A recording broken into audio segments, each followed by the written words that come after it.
Students good evening எல்லாருக்கும். என் voice கிளியரா கேக்குது தானே உங்களுக்கு? என்ன அந்த அப்ப நான் இங்கிலீஷ் படிக்கிறேன். ஓகே, சரி. ஓகே, ஸோ எல்லாரும் யூசர் நேம், உங்களோட யூசர் நேம் எல்லாரும் மாற்றிக்கோங்க. ஓகே, சரி. ஓகே, ஸோ மைக் எல்லாரும் மியூட் பண்ணி வச்சுக்கோங்க. ஓகே, சரி. ஓகே ஸ்டூடெண்ட்ஸ், என் வாய்ஸ் கிளியரா கேக்குது தானே? எந்த வித கிளாஷும் இல்லையா உங்களுக்கு? கிளியரா கேக்குதா? சரி, ஓகே, சரி, சரி. ஓகே ஸ்டூடெண்ட்ஸ், இன்னைக்கு தான் லாஸ்ட் செஷன், எங்களோட ஃபைனல் செமினாரோட லாஸ்ட் செஷன்.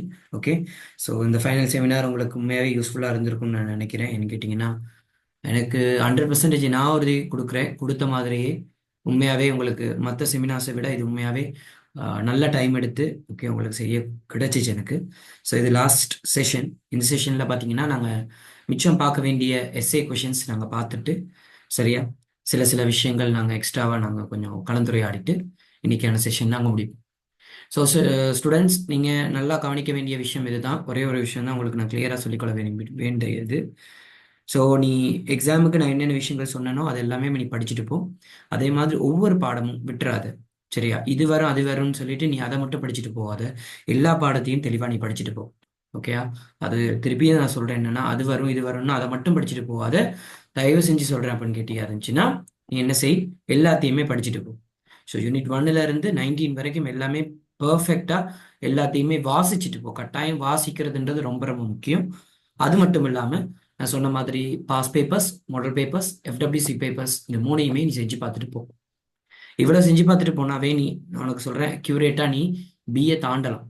பிஏ தாண்டலாம்னா கேட்டியா இருந்தா நான் சொல்றேன், தியரியில நல்ல ஒரு ரிசல்ட்ஸ் எடுக்கலாம். ப்ராக்டிக்கல் அதுக்கப்புறம் நாங்கள் பார்த்துக்கொள்வோம், அது வேற கதை. தியரியில ஒரு நல்ல ஒரு 70 மார்க்ஸ் என்றா, மொத்தமா 70, 100க்கு 70 என்றா, அந்த 70க்கு நீ மேக்ஸிமம் 50க்கு மேல எடுக்கலாம். பெஸ்டா நீ அழகா செஞ்சினாவே. ஸோ உங்களுக்கு நான் சொல்றது ஒண்ணுதான், எதை பத்தியும் யோசிக்காம எதையுமே பிளாங்கா விடாதீங்க. எல்லாத்துக்குமே ஆன்சர் எழுதுங்க. பிளாங்கா விடாதீங்க. ஓகே, ஃபுல்லாவே படிச்சுட்டு வாங்க, படிச்சுட்டு போங்க. ஓகே, ஃபுல்லாவே படிச்சுட்டு போங்க, தயவு செஞ்சு நான் உங்களுக்கு சொல்றேன். ஓகே, ஸோ உங்களுக்கு புரியும் நம்புறேன். ஓகே, சரி. ஸோ தயவு செஞ்சு உங்களோட யூசர் நேமை மாத்திக்கோங்க. தயவு செஞ்சு பொய் யூசர் நேம்ல வராதீங்க. உங்களோட யூசர் நேம் என்னவோ அதை மாத்திக்கோங்க. உங்களோட பேரோட அதை போட்டுக்கோங்க.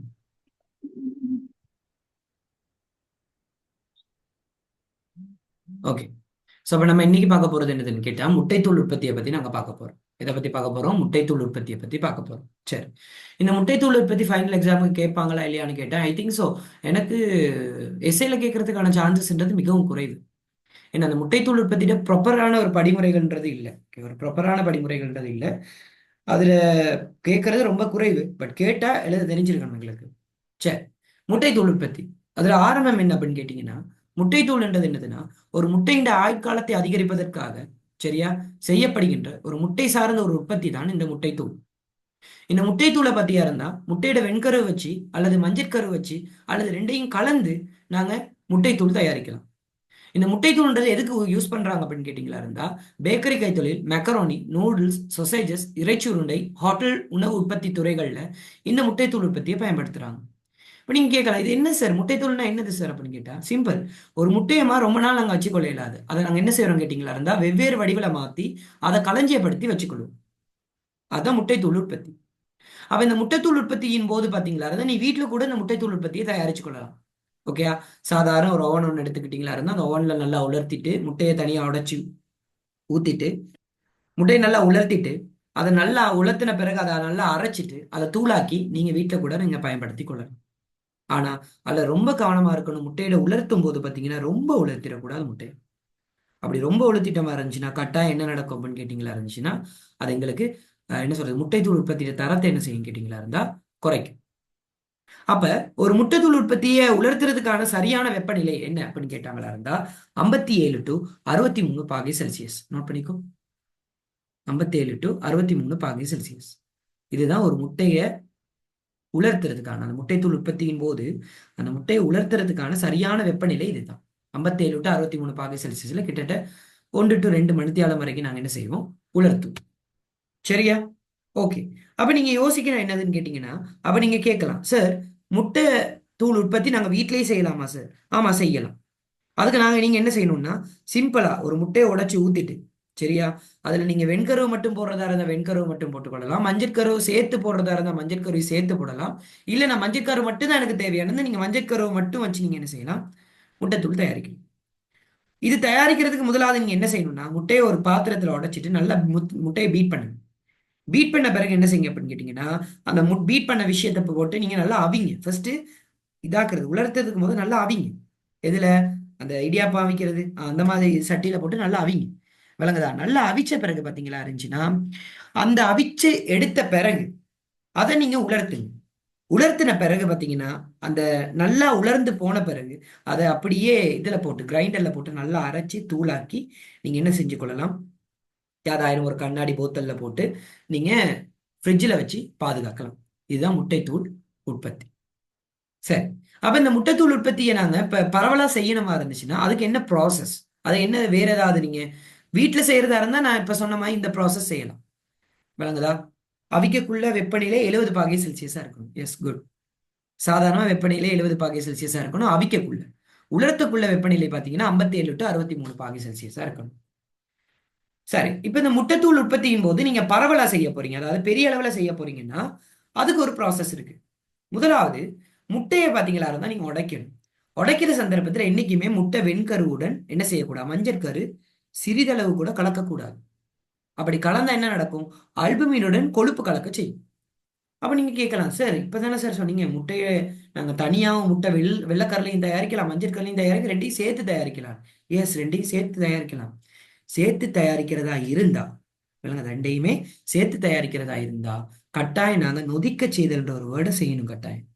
ஏன்னா நொதிக்க செஞ்சாதான் நாங்க என்ன செய்யலாம்னா, அப்படி கலக்கும் போது என்ன செய்யலாம், அல்புமினுடன் கலந்துள்ள கொழுப்பினை எங்களால என்ன செய்து கொள்ள முடியும், அகற்றிக் கொள்ள முடியும். சரியா? திருப்பி சொல்றேன், ஒரு முட்டையை உடைக்கும் சந்தர்ப்பத்தில் என்னைக்குமே முட்டையோட வெண்கரு மஞ்சட்கருவுடன் சிறிதும் கலக்கக்கூடாது. அப்படி கலந்தா அல்புமின் புரதத்துடன் கொழுப்பு கலக்க செய்யும். அல்புமின்றது முட்டை வெள்ளைக்கரு, கொழுப்புன்றது மஞ்சட்கரு. அப்ப ரெண்டுமே கலக்க செய்யும். அப்படி கலக்க செய்யறனால, அப்படி கலக்க செய்தால் கட்டாயம் நம்ம அந்த இடத்துல என்ன செய்யணும்னா நொதிக்க செய்தல்ன்ற ஒரு வேர்டு செய்யணும். அப்படி செஞ்சா தான் நாங்க என்ன செய்யலாம்னா கொழுப்பினோட கலந்துள்ள சாரி அல்புமினுடன் கலந்துள்ள கொழுப்பினை நாங்க என்ன செய்து கொள்ளலாம், அகற்றிக் கொள்ளலாம்.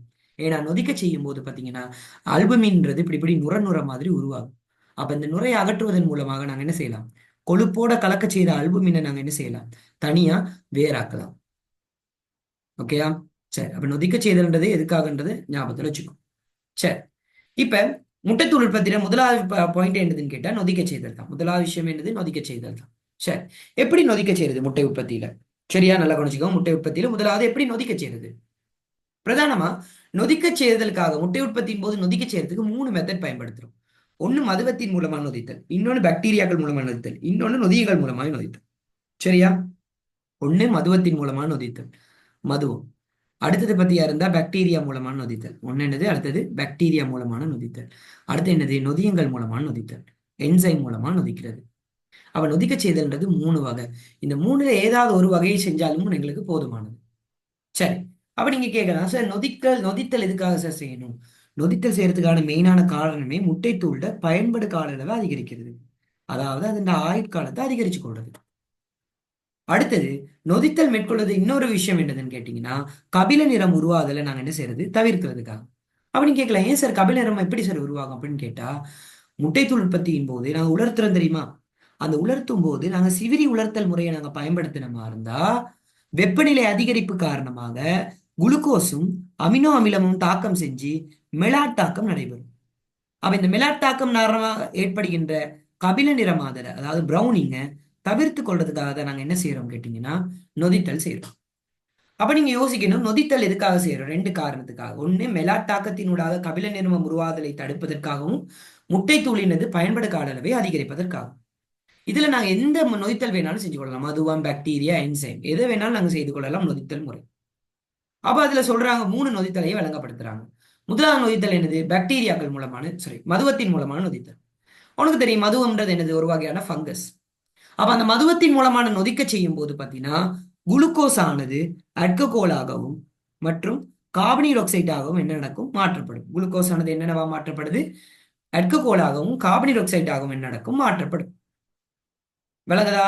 பின்னர் மதுவத்தின் மூலமான நொதித்தல் செஞ்ச பிறகு கட்டாயம் நாங்க என்ன செய்வோம், உலர்த்துவோம். அப்படி உலர்த்தும் போது அதை என்ன நடக்கும், அல்ககோல் கார்பன் டை ஆக்சைடு எல்லாமே ஆவியாகி அகற்றப்படும். பின்னர் இறுதி விளைபொருள்ல வாசனையும் சுவையும் காணப்படும். ஏன் அப்படின்னு கேட்டீங்கன்னா, நாங்க மதுவத்தின் மூலமா நொதித்தும் போது யோசிச்சு பாருங்க, பேக்கரி ப்ராடக்ட்ஸ்ல எல்லாமே நாங்க ஈஸ்ட் பயன்படுத்தும் போது என்னது, கடைசி ஒரு மனம் கொண்டு வர தெரியுமா? அந்த பேக்கரி அந்த ப்ராடக்ட்ஸுக்குன்னே ஒரு மனம் இருக்கு, விளங்குதா? அதை பேக்கிங் பண்ணக்குள்ள ஒரு மனம் கொண்டு வரும். அந்த மனத்துக்கான காரணமே ஈஸ்ட் தான், விளங்குதா?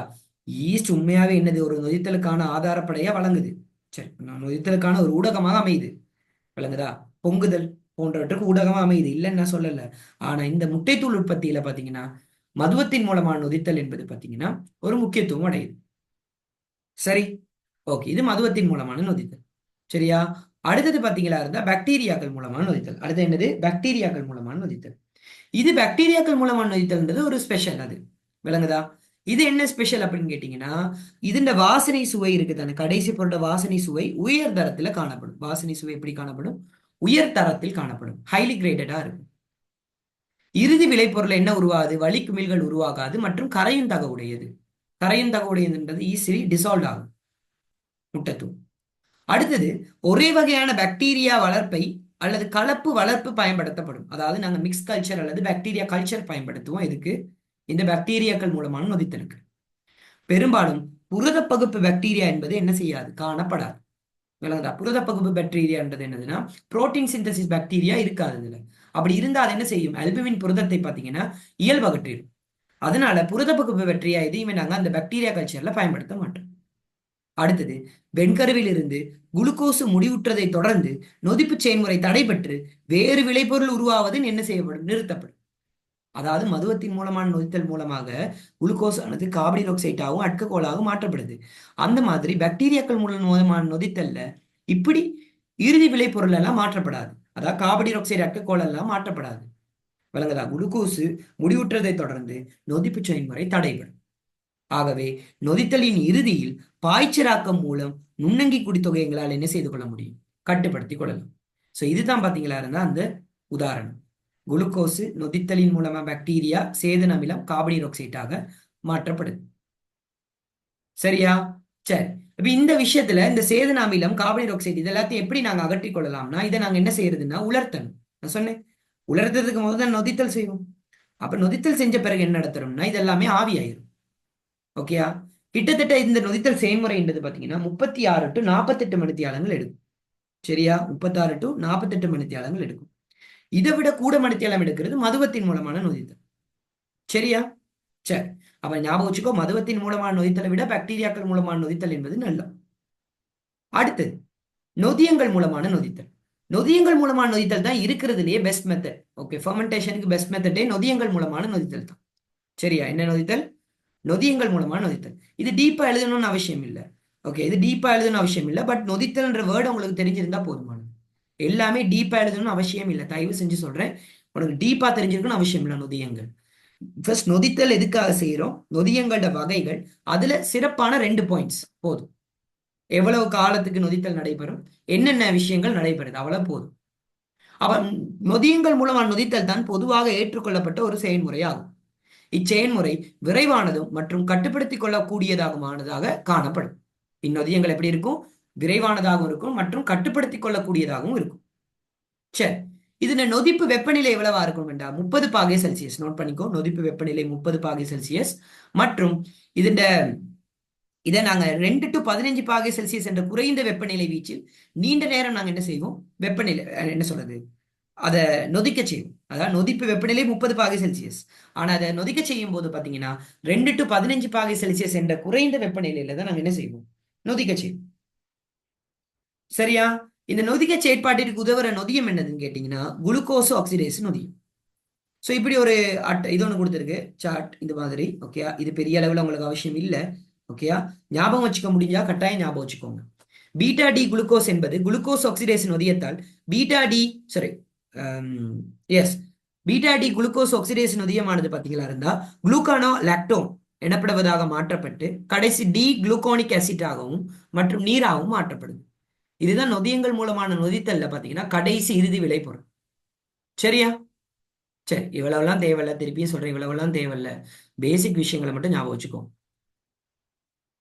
சரி சரி, இப்ப இங்க ஆக்சியேற்ற செயற்பாடு இருக்கு, அதாவது குளுக்கோஸ் ஆக்சிடேஸ் நொதியத்தின் மூலமாக ஆக்சியேற்ற செயற்பாட்டிற்கு சரியா ஆக்சிஜன் முட்டை வெண்கருவில் இருந்து ஐதரசன் பெராக்சைட்டில் இருந்தும் கிடைக்குமா. அதாவது இங்க இந்த குளுக்கோஸ் ஆக்சிடேஸ் நொதியம் தொழிற்படுறதுக்கு ஆக்சிஜன் தேவை. அப்ப இந்த ஆக்சிஜன் எங்க இருந்து கிடைக்கும்டா, நாங்க நொதியங்கள் மூலமான நொதித்தல்ல பயன்படுத்துற முட்டை வெண்கருவில் இருந்தும் மற்றும் ஹைட்ரஜன் பெராக்சைடு பயன்படுத்தும் H2O2, மிகவும் ஐதான H2O2 பயன்படுத்தும். இது எதுக்கு பயன்படுத்தப்படும்னா முட்டை வெள்ளை, அதாவது ஆக்சியேற்றத்துக்கு தேவையான ஆக்சிஜனை விடுவிப்பதற்கு நாங்க கட்டலேசு நொதியம் என்ன செய்யப்படும், சேர்க்கப்படும். விளங்குதா? அதாவது H2O2 இருந்து ஆக்சிஜனை விடுவிக்கிறதுக்காக என்ன சேர்க்கப்படும், கேட்டலேஸ் எனப்படுகின்ற நொதியம் என்பது சேர்க்கப்படும். சரியா? ஓகே. இந்த நொதித்தல் செயற்பாடு எவ்வளவு நடைபெறும் என்றா 10 to 16 மணித்தியாலங்கள் என்ன 10 to 16 மணித்தியாலங்கள் என்ன செய்யப்படும், நடைபெறும். சரி, இப்ப இதுல இருந்து உங்களுக்கு பெரிய லெவல்ல உங்களுக்கு திருப்பி சொல்றேன், புரிஞ்சிருக்காது. நான் திருப்பி சொல்றேன். முதலாவது முட்டை உற்பத்தினா என்னன்னு எழுதுது, முட்டைத்தூள் உற்பத்தினா என்ன எழுது. முட்டைத்தூள் உற்பத்தி எழுதின பிறகு முட்டைத்தூள் உற்பத்தியில முதலாவது செயல்முறை என்னது, நொதித்தல். இப்ப நொதித்தல் செய்யும் போது இதுல பேசிக் திங்க மட்டும் நோட் பண்ணிக்கோ. நொதித்தல மூணு வகையான நொதித்தல் இருக்கு. ஒன்னு என்னது, மதுவத்தின் மூலமான நொதித்தல், அடுத்தது பாக்டீரியாக்கள் மூலமா, அடுத்தது நொதியங்கள் மூலமா. மதுவத்தின் மூலமான நொதித்தல் இருக்கிறதுலயே பாத்தீங்களா இருந்தா வினைத்திறன் குறைவானது. ஏன்னா அதிக அளவுல டைம் தேவைப்படும் மதுவத்தின் மூலமான நொதித்தலுக்கு. ரெண்டாவது பாத்தீங்களா இருந்துச்சுன்னா பாக்டீரியாக்கள் மூலமான நொதித்தல், கிட்டத்தட்ட அதுக்கு பாத்தீங்கன்னா 36 to 48 மணித்தியாலங்கள் தேவைப்படும். மூணாவது பாத்தீங்களா இருந்தா நொதியங்கள் மூலமான நொதித்தல், இதுக்கு பாத்தீங்களா இருந்தா குளுக்கோஸ் ஆக்சிடேஸ் என்ற நொதியம் பயன்படுத்தப்படுது. இந்த செயற்பாட்டிற்கு 10 to 16 மணித்தியாலம் நடைபெறும். இது தெரிஞ்சிருந்தால் போதுமானது, இது தெரிஞ்சிருந்தால் போதுமானது. ஓகேயா? சோ இதை போட்டு குழப்பிக் கொள்ளாதீங்க. இது பெரிய அளவுல ஞாபகம் வச்சுக்க போகாதீங்க. இது நொதித்தல் உங்களால ஞாபகம் வச்சுக்க முடியும், எனக்கு மூணுமே ஞாபகம் வச்சுக்க முடியுமா இருந்தா ஒரு 2-3 பாயிண்ட் ஞாபகம் வச்சுக்கோங்க. எல்லாத்தையும் பாடமாக்குறேன்னு சொல்லிட்டு கடைசி எல்லாத்தையும் மறந்துடாதீங்க. சரியா? சரி, சொல்லுங்க. இல்ல இந்த 3 முறையிலையும் வெப்பநிலை வேறுபடும். 3 முறையிடையும் புரியல, என்னது? 3 முறையிலையும் அந்த நொதிக்க வைக்கிற வெப்பநிலை வேறுபடும். வெப்பநிலை என்பது மட்டும்தான் வேறுபடுது, மற்றும் அதை நொதிக்க செய்யற ஊடகம் வேறுபடுது, அவ்வளவுதான். மத்தபடி வேற ஒரு டிஃபரெண்ட்டுமே இல்லை இதுல. சோ மதுவத்தின் மூலமான நொதித்தல்ன்றது சாதாரண ஈஸ்ட போட்டு நொதிக்க செய்யறது, அது வினைத்திறன் குறைவு. இருக்கிறதுல வினைத்திறன் கூறியது நொதியங்கள் மூலமான நொதித்தல் தான். விளங்குதா? ஆனா அது 10 to 16 மணி நேரத்திலேயே அந்த நொதித்தல் செயற்பாடு என்ன நடக்கும், நடைபெற்று முடிஞ்சிடும். விளங்குதா? சரி, அப்புறம் நொதித்தல் செயற்பாட்டுக்கு பிறகு நாங்க பயன்படுத்துறது என்னதுன்னா அமோனியா பரிகரிப்பு. இது பெரிய ஒரு டிஃபரெண்டே இல்லை. ஓகேயா? அமோனியா பரிகரிப்புன்றது என்னதுன்னா பாய்ச்சராக்கத்துக்கு நான் உலர்த்தல் செஞ்சப்பட்ட பிறகு பாய்ச்சராக்கத்துக்கு பாக்டீரியாக்களை செயலிழக்க செய்வதற்கும் பாய்ச்சராக்கத்தில் உள்ள உயர் வெப்பநிலையை பயன்படுத்துவதற்கும் காகவும் ஆல்புமிக்கு திரவ அமோனியா சேர்க்கப்படும். என்ன அமோனியா சேர்க்கப்படும்? அப்ப அமோனியா பரிகரிப்புல நாங்க என்னத்தை பயன்படுத்துறோம், திரவ அமோனியா பயன்படுத்துறோம். எதுக்காக திரவ அமோனியா பயன்படுத்துறோம்னு கேட்டாங்கன்னா ஞாபகம் வச்சுக்கோங்க, பாய்ச்சராக்கத்திற்கு முன்பு பாக்டீரியாவை செயலிழக்க செய்வதற்காகவும் உயர் வெப்பநிலையை பயன்படுத்துறதுக்காகவும் திரவ அல்புமிற்கு திரவ அமோனியா சேர்க்கப்படும். ஓகே, லிக்விட் அமோனியா சேர்க்கப்படும். இந்த திரவ அமோனியா என்பது பாத்தீங்கன்னா pH பெருமானத்தை 10.3 ஆக அதிகரிக்கும் வரை இந்த அமோனியா சேர்க்கப்படும். அமோனியா பரிகரிப்பு நடைபெற வெப்பநிலை 15 பாகை செல்சியஸ். மறந்துடாத, அமோனியா பரிகரிப்பு என்பது 10.3 ஆக அதிகரிக்கும் வரையில நாங்க அமோனியா சேர்ப்போம், திரவ அமோனியா. அமோனியா பரிகரிப்பு 15 பாகை செல்சியஸ்ல நடைபெறும். சரியா? எத்தனை மணித்தியாலம்? 24 மணித்தியாலம் நடைபெறும் அமோனியா பரிகரிப்பு. நடைபெற்ற பிறகு திரவ அல்புமின் மூலம் முட்டைத்தூள் உற்பத்தி மேற்கொள்ள மட்டும்தான் என்ன பயன்படுத்தப்படும், அமோனியா பரிகரிப்பு மேற்கொள்ளப்படும். அதாவது நீ திரவ அல்புமின், விளங்குதா? எப்படி திரவ அல்புமின்ல முட்டைத்தூள் செய்யறதா இருந்தா மட்டும்தான், வெண்கரு அப்படி அதுல செய்யறதா இருந்தா மட்டும்தான் நீ அமோனியா பரிகரிப்பு மேற்கொள்ளணும். எதுக்காக? பாக்டீரியாக்களை செயலிழக்க செய்வதற்காகவும் உயர் வெப்பநிலையை பயன்படுத்துவதனால கட்டாயமா அமோனியா பரிகரிப்பு செய்யணும். எப்ப? திரவ அல்புமின் மூலமாக நீ முட்டைத்தூள் உற்பத்தி தயாரிக்கிறதா இருந்தா. விளங்குதா?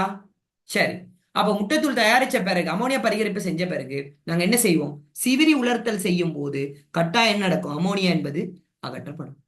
அப்படின்னு கேட்கலாம், சார் அமோனியா நச்சுத்தன்மை தானே சார், அப்ப எப்ப சார் அமோனியா அகற்றுவோம்னு கேட்டா அமோனியா பரிகரிப்பு முடிஞ்ச பிறகு சிவிரி உலர்த்தல் செய்வோம்.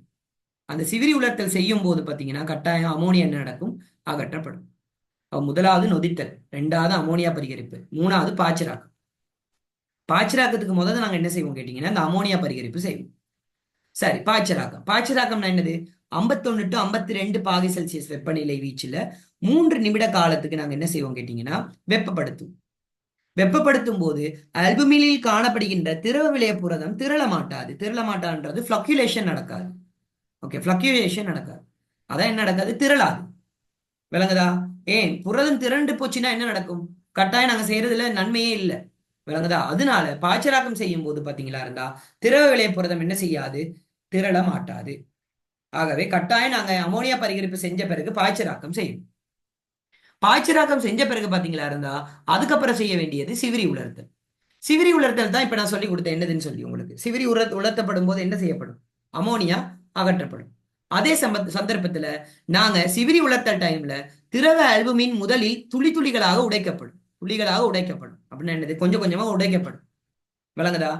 அந்த கொஞ்சம் கொஞ்சமா உடைக்கும் போது என்ன நடக்கும் கேட்டா, அதே சந்தர்ப்பத்துல நாங்க வெப்பமான வளித்தாரை கலக்குவோம். இதோட திரவ அல்புமினை மேல இருந்து கொடுத்து கீழ இருந்து ஏற்கனவே உருளையில நாங்க வெப்பமான வளித்தாரை நிரப்பியிருப்போம். அந்த வெப்பமான வளித்தாரையுடன் திரவ அல்புமின் முதலில் துளி துளிகளாக உடைக்கப்படும். ஏன்னா உனக்கு தெரியும், சிவிரி உலர்த்தல்ல ஒரு பகுதி இருக்கும், அதுல பேர் என்னது, அணுவாக்கி. அது என்ன செய்யும், நுண்துகள்களாக என்ன செய்யும், திரவங்களை நுண்துகள்களாக மாற்றும். இந்த நுண்துகள்கள் எதுல போயிட்டு மோதுகைக்கு உட்படும் அப்படின்னு கேட்டீங்கன்னா, ஏற்கனவே நாங்க நிரப்பி வச்சுள்ள என்ன தாரையின் மீது, வெப்பத்தாரையின் மீது மோதுகைக்கு உட்படுத்தப்படும். அப்படி மோதுகைக்கு உட்படுத்தப்படும் போது உனக்கே தெரியும் என்ன அகற்றப்படும், நீர். இந்த நீர் அகற்றப்படும். நீர் அகற்றப்பட்டு கடைசி அல்புமின் தூளாக உங்களுக்கு என்ன நடக்கும், கிடைக்கும். கிடைக்கும். இதே ப்ராசஸ் தான் எங்கேயும் நீங்க பாத்தீங்க. பால் பால், வெரி குட். பாலை வச்சு பால்மா உற்பத்தி செய்யறதுல பாத்தீங்க. அப்ப என்னைக்குமே ஞாபகம் வச்சுக்கோ, ஒரு திரவ உணவுகளை எடுத்துக்கிட்டா அதை திண்ம உணவுகளாக நீ மாத்தணுமா இருந்தா அதுக்கு பிரதானமான ஒரு உலர்த்தல் முறை தான் என்னது, சிவிரி உலர்த்தல். சிவிரி உலர்த்தல்ல கடைசி நாங்க அல்புமின் தூள் பெற்றோம்னா அதோட ஈரலிப்பின் அளவு 7 to 8% இருக்கும். கடைசியா நாங்க அல்புமின் தூள் எடுத்தோன்னே ஈரலிப்பின் அளவு எவ்வளவு இருக்கும், 7 to 8% இருக்கும். அது அப்புறம் என்ன செய்வோம், பேக்கிங் பண்ணிட்டு கடைசி என்ன செய்வோம் கேட்டீங்கன்னா களஞ்சியப்படுத்துவோம். களஞ்சியப்படுத்தும் போது பொதி செய்யப்பட்ட தூளின் பயன்படு கால அளவை அதிகரிப்பதற்காக அந்த களஞ்சியப்படுத்தல் வெப்பநிலை 65 to 70 பாகை செல்சியஸ் வெப்பநிலையில 2 to 4 வாரம் நம்ம வச்சிருக்கணும். எப்படி, 65 to 70 பாகை செல்சியஸ் வெப்பநிலையில 2 to 4 வாரங்கள் நாங்க களஞ்சியப்படுத்தி வச்சுக்கொள்ளணும். அப்ப ஒரு முட்டைத்தூள் உற்பத்தியிட பிரதான படிமுறைகள் கேட்டா, முதலாவது என்னது, நொதித்தல். ரெண்டாவது என்னது, அமோனியா பரிகரிப்பு. ஓகே, அமோனியா பரிகரிப்பு. அமோனியா பரிகரிப்பு அடுத்ததுக்கு அப்புறம் என்னது, பாய்ச்சலாக்கத்துக்கு அடுத்தது என்னது, சிவிரி உலர்த்தலுக்கு அடுத்தது என்னது, பொதி செய்து களஞ்சியப்படுத்தல். இந்த 5 ஸ்டெப்பையும் உனக்கு விளங்கப்படுத்த தெரிஞ்சிருந்தா போதுமானது. சரியா? ஓகே, சொல்லு தம்பி. சார், இந்த அமோனியா பரிகரிப்புல கடைசியா சொன்னீங்க தெரியுமா சார், சிவிரி உடத்துல அமோனியா அகற்றப்படும் ஓ சார். அதுக்கப்புறம் பாய்ச்சலாக்கம் நடக்குமா சார், இல்ல அதுக்கப்புறமும் சிவிரி இல்ல. உலர்த்தன்னு திருப்பி வருதே சார்? ஓ இதுல என்ன விஷயம் அப்படின்னு கேட்டீங்களா இருந்தா, என்னைக்குமே அமோனியா பரிகரிப்பு பாய்ச்சலாக்கத்துக்கு தான் நடக்கும். விளங்குதா? பாய்ச்சலாக்கத்துக்கு முதவே அமோனியா பரிகரிப்பு நடந்துரும். அமோனியா பரிகரிப்பு நடந்த பிறகு பாத்தீங்களா இருந்தா அடுத்ததான் நடைபெறுது பாய்ச்சலாக்கம். பாய்ச்சலாக்கத்தின் போது கூட அமோனியா அகற்றப்படாது. விளங்குதா? அமோனியா கடைசி எப்ப அகற்றப்படும், சிவிரி உலர்த்தலின் போது தான் அமோனியா அகற்றப்படும். விளங்குதா? ஏன்னா அமோனியான்றது ஒரு நச்சுத்தன்மையான பதார்த்தம். அதை நாங்க பயன்படுத்தும் போது நாங்க திரவ அமோனியாவை தானே பயன்படுத்துறோம். அதனால பிரச்சனை இல்லை எங்களுக்கு. ஆகவே திரவ அமோனியாவை நாங்க பயன்படுத்துறதுனால அந்த இடத்துல அமோனியா தன்மையை அகற்றிக் கொள்றதுக்கு கட்டாயம் சிவிரி உலர்த்தல் செய்யும். அப்ப சிவிரி உலர்த்த டைம்ல நல்ல வெப்பநிலைக்கு உட்படுத்தும் போது ஆட்டோமேட்டிக்கா என்ன நடக்கும் கேட்டீங்களா இருந்தா அகற்றப்படும். ஆகவே இதை நோட் பண்ணி வச்சுக்கோங்க, கட்டாயமா எக்ஸாமுக்கு கேட்டா எழுத தெரிஞ்சிருக்கணும். சரியா? சரி, அப்ப முட்டைத்தூள் உற்பத்தியில பாத்தீங்களா இருந்த மெயினான விஷயங்கள் என்னன்னு கேட்டாங்களா, அந்த என்னென்ன, முதலாவது நொதித்தல். நொதித்தல்ல 3ஐயும் விளங்கப்படுத்தின அவசியம் இல்லை, ஆனா அந்த 3ஐயும் எழுதி இருக்கணும். நீ 3ஐயும் விளங்கப்படுத்தின விஷயம் இல்லை, அந்த 3ஐயும் நீ கட்டாயம் என்ன செஞ்சிருக்கணும், நோட் பண்ணிருக்கணும், கட்டாயம் குறிப்பிட்டிருக்கணும். அந்த 3லையும் கட்டாயம் வெப்பநிலை இருந்தா வெப்பநிலையும், நேரம் இருந்தா நேரமும், மற்றும் அதுல ஏதாவது சிறப்பம்சம் இருந்தா சிறப்பம்சமும் கொடுக்கணும். இருந்தா கொடுக்கணும். சரியா? சரி, சோ இதை மறந்துடாது, என்னைக்குமே மறந்துடாது. ஓகே, சரி. சோ திருப்பி சொல்றேன், அப்ப முட்டைத்தூள் உற்பத்தி வந்தா உன்னால செய்ய முடியும் தானே. முட்டைத்தூள் உற்பத்தியை உலர்த்துற வெப்பநிலை என்ன, 57 to 63 பாகை செல்சியஸ். ஓகே, முட்டை இதை அவிக்கிறமா இருந்துச்சுன்னா அவிக்கிறதுக்கான வெப்பநிலை என்னது, 70 பாகை செல்சியஸ். அதே முட்டையை சரி, முட்டையை தூளை களஞ்சியப்படுத்தும் போது என்ன வெப்பநிலையில களஞ்சியப்படுத்தணும், 65 to 70 பாகை. எத்தனை டு வாரங்கள் களஞ்சியப்படுத்தலாம், 65 to 70 4 வாரங்கள். 2 to இலக்கம் 4 4 வாரம். 4 வாரம். உனக்கு எவ்வளவு ஞாபகம் இருக்கோ அவ்வளவு வரைக்கும் நீ எழுது எக்ஸாம்ல. சரியா? உனக்கு எவ்வளவு ஞாபகம் இருக்கோ அது வரைக்கும் நீ எக்ஸாம்ல எழுது. சரியா? உனக்கு நான் கம்பல் பண்ணல. உனக்கு எவ்வளவு ஞாபகம் இருக்கோ அது வரைக்கும் 65 to 70.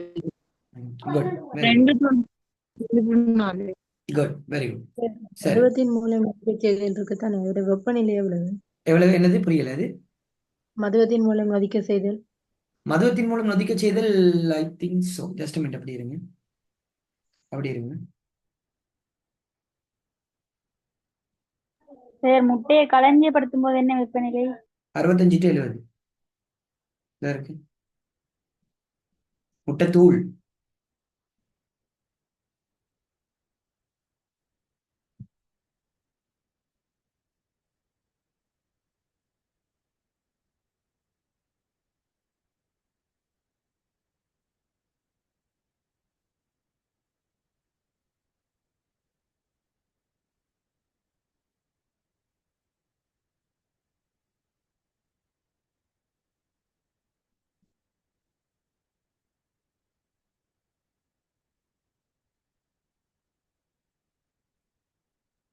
இருபத்தஞ்சு டு 30 பாகை செல்சியஸ்.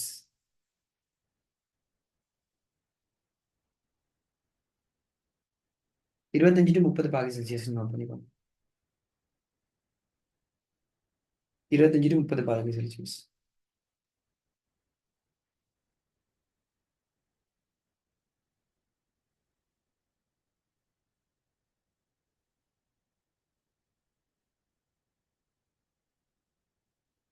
சார், அது நீண்ட நேரம் நொதிக்க செய்தல் நடக்குது தானே? ஓ,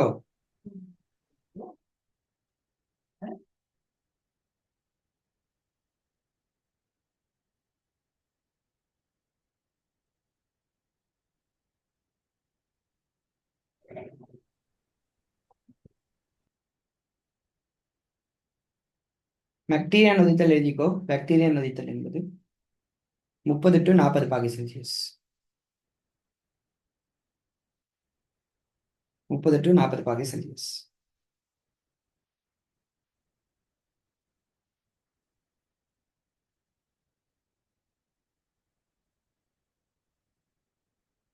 நொதியங்கள் மூலமான நொதித்தல்ன்றது பத்தியா இருந்துச்சுன்னா 30 பாகை செல்சியஸ் தான் நொதிப்பு வெப்பநிலை.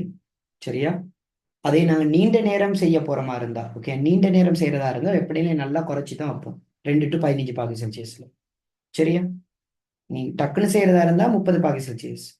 இதுவே நீண்ட நேரம் செய்ய போறீங்கன்னா 2 to 15 பாகை செல்சியஸ்ல வச்சு செய்யணும். ஸோ நோட் பண்ணிக்கோ. மதுவத்தின் மூலம் டைம் எத்தனை சார்? புரியல. என்னது? மதுவத்தின் மூலமா செய்யுது டைம்.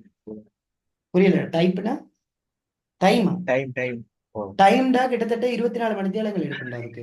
சரியா? 24 மணித்தியாலம்டா. ஓ, 24 மணித்தியாலம் எடுக்கும் அது கிட்டத்தட்ட. சரியா? ஓ, 24 மணித்தியாலம் எடுக்கும். ஓ, 24 ஒரு நாள் தானே, டே ஹவர்னா ஒரு நைட். ஓகே, 24 மணித்தியாலம் எடுக்கும் சாதாரணமாகவே.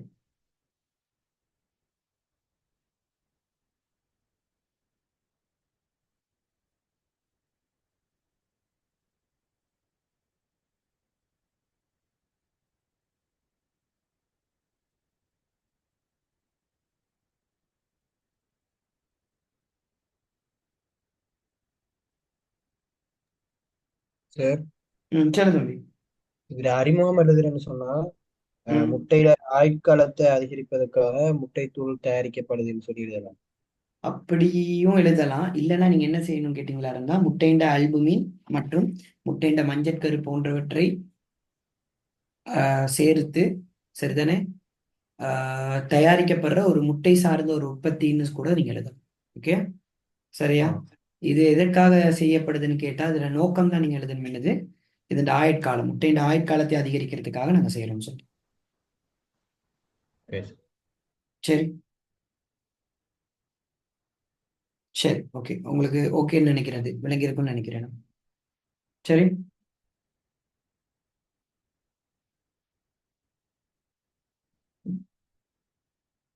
ஓகே, சரி, ஓகே, சரி, ஓகே, ஞாபகத்தில் வச்சுக்கோ.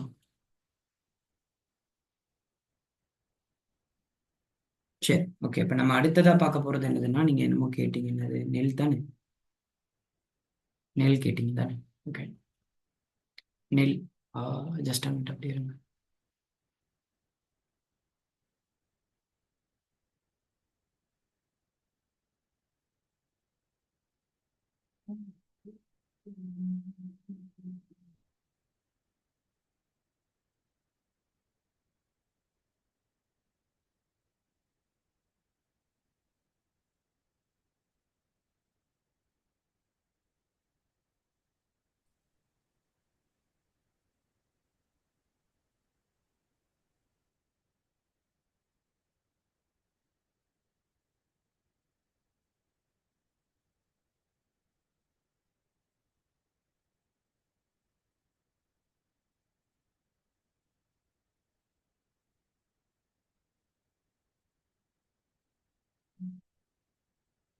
ஓகே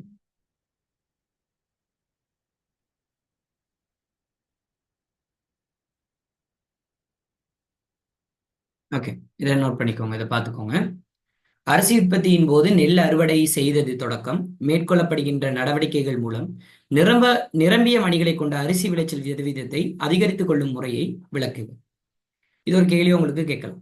இப்படி ஒரு அரிசி உற்பத்தியின் போது சரியா நெல் அறுவடை செய்தது தொடக்கம் மேற்கொள்ளப்படும் நடவடிக்கைகள் மூலம் நிரம்பிய அரிசி மணிகளை கொண்ட அரிசி விளைச்சல் வீதத்தை அதிகரித்துக் கொள்ளும் முறையை விளக்குக. அவங்க சொல்றது என்ன தெரியுமா? அவங்க பொதுவா சொல்றது என்னதுன்னு கேட்டா, அரிசி உற்பத்தியின் போது எப்படி நீ நெல் அறுவடை செய்யற தொடக்கம் விளங்குதா, எப்படி அதை நிரம்பிய மணிகளை கொண்ட அதாவது HRY சதவீதத்தை நீ அதிகரிச்சு கொள்ற.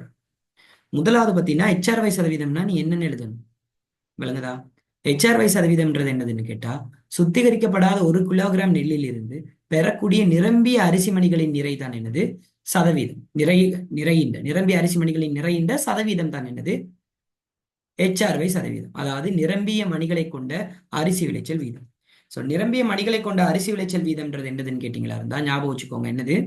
சுத்திகரிக்கப்படாத 1 கிலோகிராம் நெல்லில் இருந்து பெறக்கூடிய நிரம்பிய அரிசி மணிகளின் நிறையின் சதவீதம் தான் என்னது நிரம்பிய அரிசி மணி விளைச்சல் வீதம். சரி, அப்ப இந்த நிரம்பிய அரிசி மணி விளைச்சல் வீதம் எடுத்துக்கிட்டீங்களா இருந்துச்சுன்னா முதலாவது சூடு மிதித்தல். சரி, உனக்கு நெல்லை அறுவடை செய்யறதுன்றது எப்படின்னு தெரியும் சரியா? முதலாவது நம்ம ஒவ்வொரு ஸ்டெப்பா பார்த்துட்டு வரணும். சூடு மிதித்தல் போது நீ என்னென்ன செய்யணும், எது செய்யக்கூடாது. முதலாவது சூடு மிதித்தல் டைம்ல பாத்தீங்களா இருந்தா நெல்லுடைய ஈரலிப்பு சதவீதம் சாதாரணமா 18 to 20 வீதமாக இருக்கணும். விளங்குதா? நெல்லுடைய ஈரலிப்பு சதவீதம் ஒழுங்கா இல்லாட்டி பாத்தீங்கன்னா கட்டாயம் நெல் குத்தும் போது குத்தும் போது என்ன நடக்கும்? உடையும். ஆகவே நெல் உடையும் சதவீதம் அதிகரிக்கிறனால அறுவடைக்கு பிந்தைய இழப்பு ஏற்படும்.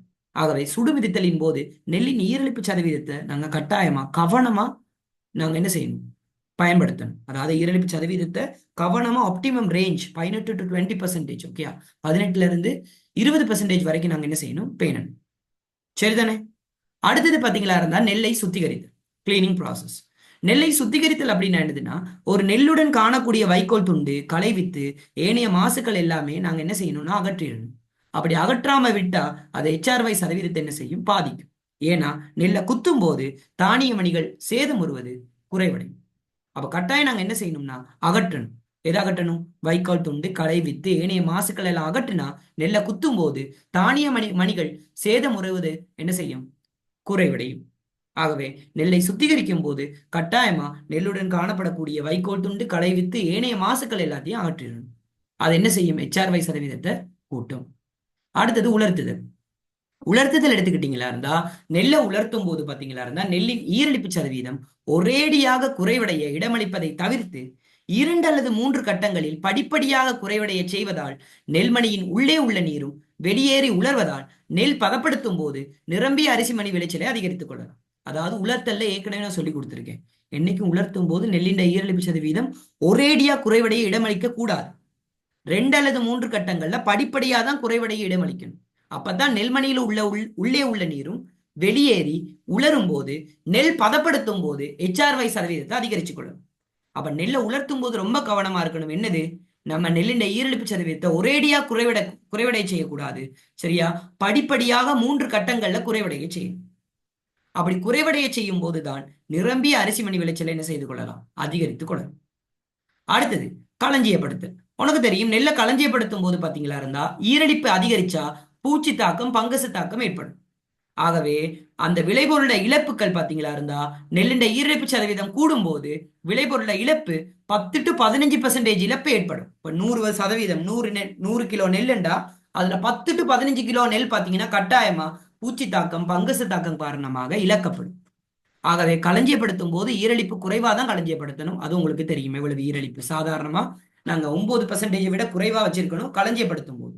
ஆனா சூடு மிதிக்கும் போது நெல்லுடைய ஈரலிப்பு சதவீதம் எவ்வளவா இருக்கணும்? நேத்து கூட சொல்லி கொடுத்தேன்னு நினைக்கிறேன். எவ்வளவா இருக்கணும்? 18 to 20% இருக்கணும். அடுத்தது நெல்லை அவித்தல். நெல்லை அவிக்கும் போது ரொம்ப கவனமா இருக்கணும். என்ன தெரியுமா? அவிச்ச நெல்லை இறக்கியவுடன் குளிர்வதற்காக ஒரு தரையில ஐதாக பரப்பி வைத்தல் வேண்டும். அவிச்ச நெல்லை இவ்வாறாக பதப்படுத்தி உலர்த்தி கொள்ள வேண்டும். என்னைக்குமே அவிச்ச நெல்லை இறக்கியவுடன் குளிர்வதற்காக நாங்க தரையில ஐதாக பரப்பி வைக்க வேண்டும். அப்படி பரப்பி வைக்கும் போது பாத்தீங்களா இருந்தா அதனை இலகுவாக பதப்படுத்தி கொள்ளணும். அப்ப என்னைக்குமே ஞாபகம் வச்சுக்கோங்க, நெல் அவித்தலின் போது பாத்தீங்கன்னா ரொம்ப ஓவராவும் நம்ம அவிக்க கூடாது. சரியான ஒரு குறிப்பிட்ட வெப்பநிலையில நீண்ட நேரம் அந்த நெல்லை ஊற வச்சு அதை அவிச்சு, சரியா, அதை நம்ம என்ன செய்யணும், உலர்த்தணும். சரியா, நெல் அவித்த பிறகு உலர்த்தணும். அவித்த பிறகு உலர்த்தினமா இருந்தா அதுக்கு பேர் தான் பாபாயிலிங் ரைஸ்ன்னு சொல்லி நம்ம சொல்லுவோம். பாபாயிலிங் அப்படின்னு சொல்லி சொல்லுவோம். அடுத்தது நெல்லை குற்றுது. உனக்கு தெரியும், நெல்லை குத்தும் போது கட்டாயம் அரிசி மணி உடையும். அரிசி மணி உடைஞ்சிச்சுன்னா நிரம்பி அரிசி விளைச்சல் சதவீதமும் குறையும். ஆகவே நெல்லை குத்தும் போது நாங்க உரலில் இட்டு குற்றுதல், தனி உருக்கு சில்ல கொண்ட நெல் குத்தும் ஆலை எல்லாம் பயன்படுத்தினா கட்டாயம் அரிசி மணி உடையும். அந்த அரிசி மணி உடைவதை தவிர்ப்பதற்காக நாங்க ரப்பர் உருளை உள்ள ரப்பர் உருளை உள்ள ஒரு நெல்லை குத்துறதுக்கான ஒரு மெஷின் நாங்க பயன்படுத்துறோம். இப்படி ரப்பர் உருளையை கொண்ட நெல்லை குத்துறதுக்கான மெஷின் பயன்படுத்தணுமா இருந்தா HRY சதவீதத்தை அதிகரிச்சு கொள்ளணும். இது ஞாபகத்துல வச்சுக்கோ. சரி, ஓகே. அப்ப இந்த செட்டப் உனக்கு விளங்குது தானே? இப்ப என்னென்ன செட்டப் நாங்க நிரம்பி அரிசி விளைச்சல், அதாவது HRY சதவீதத்தை கவனத்தில் கொள்ளும் போது என்னென்ன விஷயத்தை கவனத்தில் கொள்ளணும், HRY சதவீதத்தை அதிகரிக்கிற நேரம் எந்தெந்த செட்டப், எந்தெந்த ப்ராசஸ்ல நாங்க கவனத்தில் கொள்ளணும்? சூடு மிதித்தல், நெல் சுத்திகரித்தல், உலர்த்துதல், களஞ்சியப்படுத்தல், நெல் அவித்தல் மற்றும் நெல்லை குற்றுதல். இது ஆர்டர்ல இல்ல, இது ஆர்டர்ல எழுதணும் அவசியம் இல்ல. ஒவ்வொரு ஸ்டெப்லையும் பாத்தீங்களா இருந்தா என்னென்ன செய்யணும்ன்றது நீங்க எழுதி இருக்கணும் கட்டாயம். சரியா? சோ புரிஞ்சுதா உங்களுக்கு? கிளியரா உங்களுக்கு இது நான் சொன்னது? அப்ப HRY சதவீதத்தை அதிகரிக்கணுமா இருந்துச்சுன்னா கட்டாயம் இந்த கேள்வி உங்களுக்கு கேட்கக்கூடிய சான்சஸ் இருக்கு. கட்டாயம் அந்த கேள்வி உங்களுக்கு கேட்கக்கூடிய சான்சஸ் இருக்கு. ஆகவே கட்டாயம் அந்த 10ஆம் பாடத்துல 3 விஷயத்தையும் ஒழுங்கா படிச்சுட்டு போகும். 3 விஷயத்தையும் கட்டாயமா அந்த பாடத்துல படிச்சுட்டு போயிரு. தயவு செஞ்சு சொல்றேன். புரியுதுன்னு நினைக்கிறேன் உங்களுக்கு. ஓகே சார், நெல் அவிக்கும் போது மாப்பொருள் மணிகள் ஜெலட்டினாகத்துக்கு உட்படுறது வராதா? கட்டாயம் வரும். ஓகே, ஆனா நெல் அவிச்ச நெல் நல்லமா பச்சை அரிசி நல்லமான்னு கேட்டா எது நல்லம்? பாபாயிலிங் புழுங்கல் அரிசி நல்லமா பச்சை அரிசி நல்லமான்னு கேட்டா எது நல்லம்? புழுங்கல் அரிசி தான் நல்லா. ஏன்னு கேட்டீங்கன்னா பச்சரிசி ஒப்பிட முடியல, அதுல அதிக அளவுல போசனை தன்மை, கனியுப்புகள் எல்லாமே கலந்து காணப்படும். நீ சொல்ற மாதிரி கட்டாயம் நெல் அவிக்கும் போது பாத்தீங்கன்னா ஜெலட்டினாக்கம்ன்றது நடைபெறும் தான், இல்லன்னு இல்ல. ஆனா அந்த ரைஸ் வேற, இந்த ரைஸ் வேற, மத்தது வேற அரிசியில. சரியா? புரியுதா உனக்கு? புரியுதா? Okay sir. ஓகே, அப்ப இதை மறந்துடாத. ஓகேயா? சரி, அப்ப உனக்கு 10ஆம் பாடத்தை கிளியரா ஒவ்வொரு ப்ராசஸா உனக்கு சொல்லி கொடுத்தேன், என்னைக்குமே மறந்துடாது. அப்ப அறுவடை செய்தல்ல இருந்து கதிரறுத்தல்ல இருந்து அந்த கதிரறுத்த விஷயத்த நீங்க சூடு மிதிக்கும் இடத்துக்கு கொண்டு சென்று சூடு மிதிச்சு சுத்திகரிச்சு உலர்த்தி நெல்லை களஞ்சியப்படுத்தி குத்தி அரிசியை எடுத்து அந்த அரிசியை களஞ்சியப்படுத்தி சந்தைப்படுத்தும். இதுதான் பாத்தீங்கன்னா ஒரு அறுவடைக்கு பிந்திய செயற்பாடுகளின் தொகுப்பு. விளங்குதா? முதலாவது கதிர் அறுப்பீங்க, கதிர் அறுத்த பிறகு சூடு மிதிக்க இடத்துக்கு கொண்டு செல்லுவீங்க, சூடு மிதிப்பீங்க, சுத்திகரிப்பீங்க, உலர்த்துவீங்க, நெல்லை களஞ்சியப்படுத்துவீங்க, அதுக்கப்புறம் நெல்லை குத்துவீங்க, அரிசியை எடுத்துக்கொள்வீங்க, அரிசியை களஞ்சியப்படுத்துவீங்க, சந்தைப்படுத்துவீங்க. இதுதான் பாத்தீங்களா இருந்தா ஒரு நெல்லை அறுவடைக்கு பிந்திய செயற்பாடுகளோட தொகுதின்னு கேட்டா இதுதான். அறுவடை செஞ்சதுல இருந்து நீ எழுதணும், நெல்லை அறுவடை செஞ்சதுல இருந்து நீ எழுதணும். அப்ப உனக்கு தெரியும் நெல்லை அறுவடை செய்யும் போது நாங்க கவனத்தில் கொள்ள வேண்டிய மெயினான காரணி என்னது? 3 காரணி சொல்லி கொடுத்தேன். என்ன காரணி? நெல்லிட முதிர்ச்சி சுட்டி, நெல்மணிகள்ட ஈரடிப்பு மற்றும் பூவரும்பு தோன்றிய பின்னர் கழிந்துள்ள நாட்களின் எண்ணிக்கை. சிம்பிள், இவ்வளவுதான் விஷயம். அப்ப எல்லாமே நான் உனக்கு சொல்லி கொடுத்தேன். இதுல போட்டு குழப்பிக் கொள்ளாத, தயவு செஞ்சு சொல்றேன், போட்டு குழப்பிக் கொள்ளாத. இது ஈஸியான மெத்தட். சரியா? ஒவ்வொரு ஸ்டெப் உனக்கு ஞாபகம் இருக்கணும். கதிர் இருக்கிறதுல இருந்து என்னென்ன விஷயங்கள் யூஸ் பண்றாங்கல இருந்து ஒவ்வொரு ஸ்டெப் உனக்கு ஞாபகம் இருக்கணும். சரியா? ஆரம்ப காலத்துலதான் நெல்லை குத்துறதுக்கு பத்தியா இருந்து எதை பயன்படுத்தினாங்க? இந்த மாதிரி உருக்கு சில்லு, சரி உலக்கை, அந்த மாதிரி உருக்கு சில்லு கொண்டதெல்லாம் பயன்படுத்தினாங்க. தற்காலத்துல எல்லாமே ஏன்னு பயன்படுத்துற எல்லாமே ரப்பர் உருளைதான். என்னமே பயன்படுத்துற என்னது? ரப்பர் உருளைதான். ஏன்? ரப்பர் உருளையால உலர்த்தும் போது பத்தியா இருந்தா, சரி குத்தும் போது எங்களுக்கு நிரம்பிய அரிசி மணி விளைச்சலை அதிகரிச்சு கொள்ளலாம். அதாவது ஏற்படுற இழப்பை என்ன செய்து கொள்ளலாம்? குறைச்சு கொள்ளலாம். புரியுதா? சரி, அப்ப ஞாபகம் வச்சுக்கோ, இது மறந்துடாத. ஓகே, இது எக்ஸாமுக்கு கேட்டா உனக்கு எழுத தெரிஞ்சிருக்கணும். சரி, இவ்வளவுதான் பாத்தீங்களா இருந்தா நீங்க கேட்ட விஷயங்கள். ஓகே, நீங்க அன்னைக்கு கேட்ட விஷயங்கள், இன்னைக்கு மார்னிங் செஷன்ல நீங்க கேட்ட விஷயங்கள் இவ்வளவுதான். நம்ம எல்லாத்தையுமே நான் படிச்சாச்சு. ஓகேயா? வலுல இருந்து நுண்ணினப்பெருக்கம், தடாகத்தை அமைக்கிறதுல இருந்து இனப்பெருக்கம், நெல், CIP, பால் களஞ்சியப்படுத்துறது, கலந்திலக்கமாக்கம், முட்டைத்தூள் எல்லாமே பார்த்தாச்சு. சரியா? இதுல ஒண்ணே ஒன்று பார்க்கறதுக்கு என்னதுன்னா HACCP, அது மட்டும் தான் நாங்க பார்க்கறது. சரியா? சரி, HACCP. சரியா? ஓகே. முதலாவது உனக்கு தெரிஞ்சிருக்கணும், தர முகாமைத்துவ முறைகள் 4. ஓகேயா? தர முகாமைத்துவ முறைகள் என்னது? 4. ஓகேயா? நோட் பண்ணிக்கோ, நோட் பண்ணிக்கோ. ஓகே, தர முகாமைத்துவ முறைகள் 4 நோட் பண்ணிக்கோ. GAP, GHP, சரி GMP, GHP, HACCP. இது 4 தான் பாத்தீங்களா இருந்தா தர முகாமைத்துவ முறைமைகள் அல்லது தர முறைமைத்துவ முறைமைகள்னு சொல்லுவாங்க. ஓகே, சோ நோட் பண்றேன், கவனிங்க.